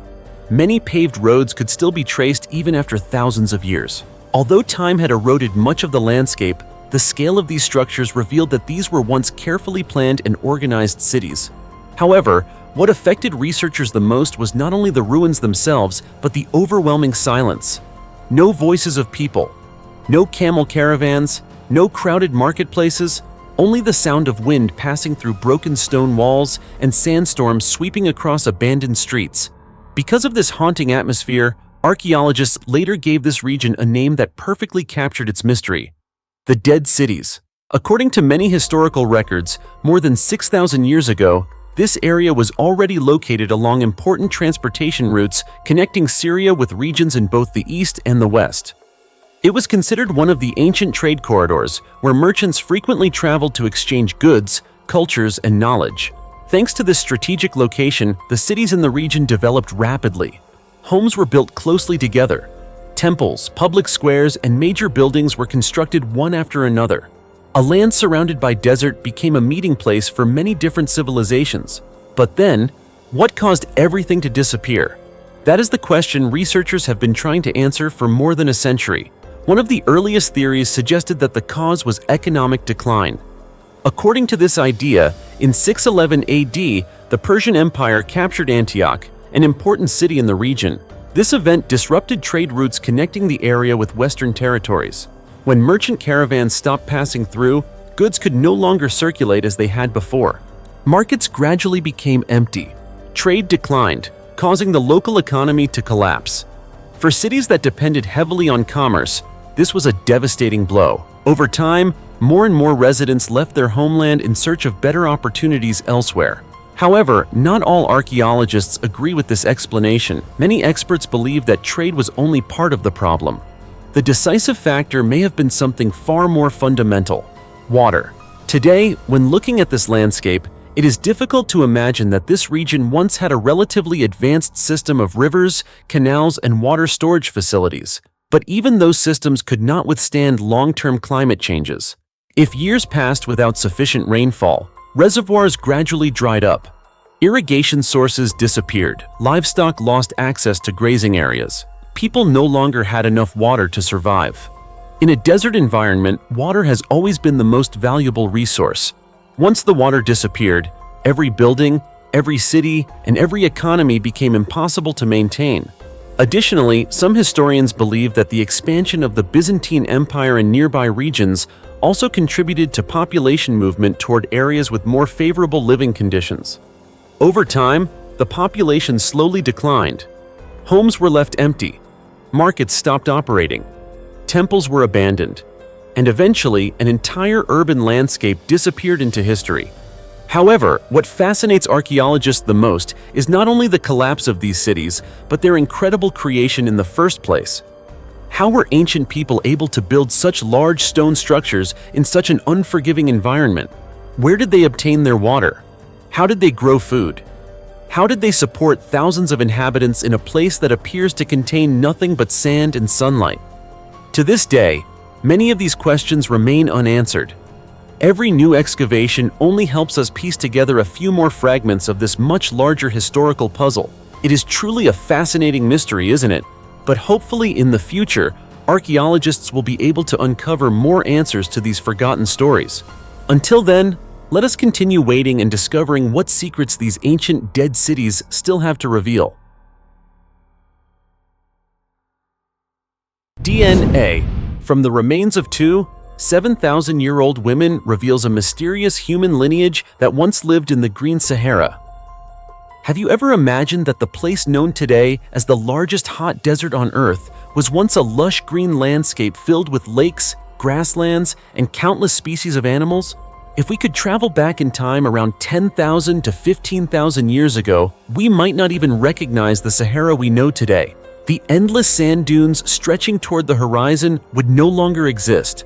Instead, there would be vast grasslands where humans could hunt, raise animals, and build their own communities. But what truly shocked scientists was not simply the fact that the Sahara was once green. The most astonishing discovery was that beneath the soil of this desert region, researchers uncovered evidence of a completely mysterious human lineage, a group that existed in isolation for thousands of years and had never been known to science before.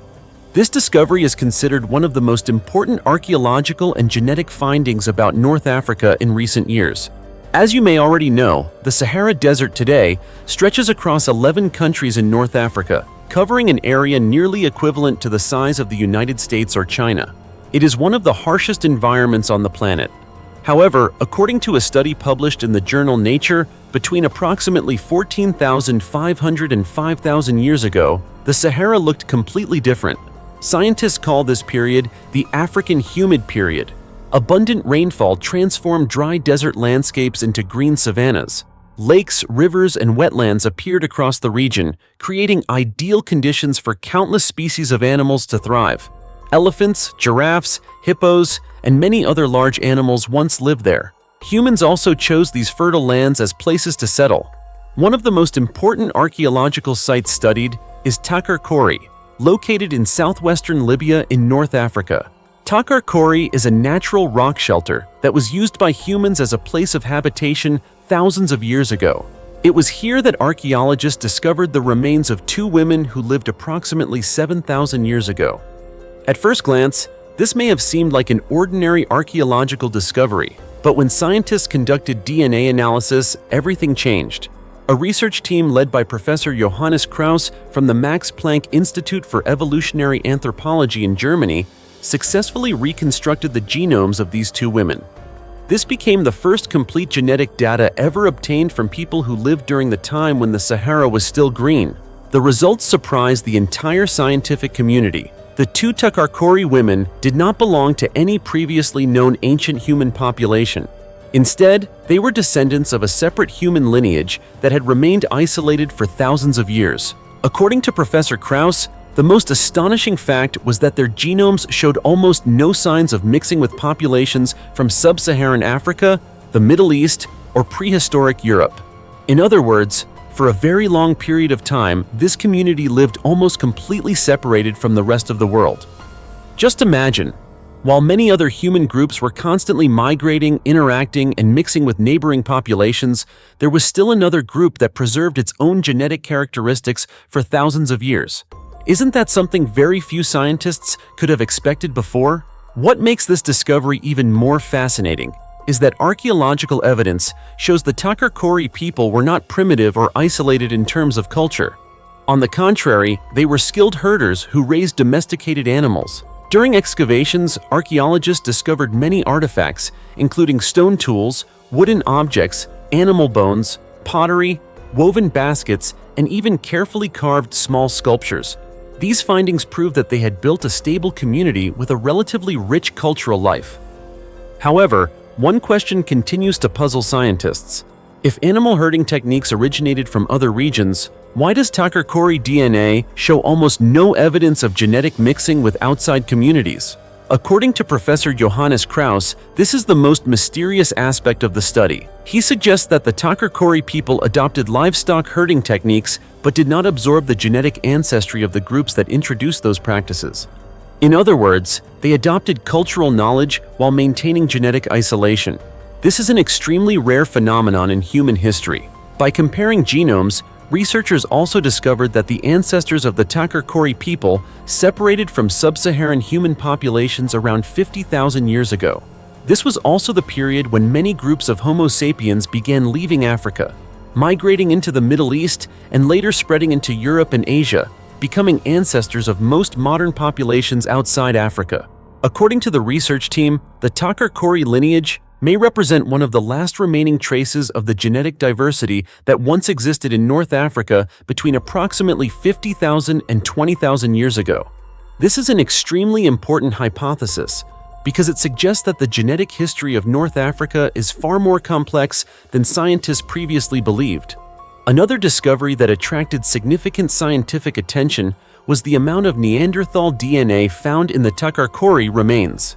As we know, when the ancestors of modern humans left Africa, they encountered and interbred with Neanderthals in various parts of Eurasia. Therefore, most people living outside Africa today carry a certain percentage of Neanderthal DNA. However, the Takarkori people carried only a very small amount of Neanderthal ancestry.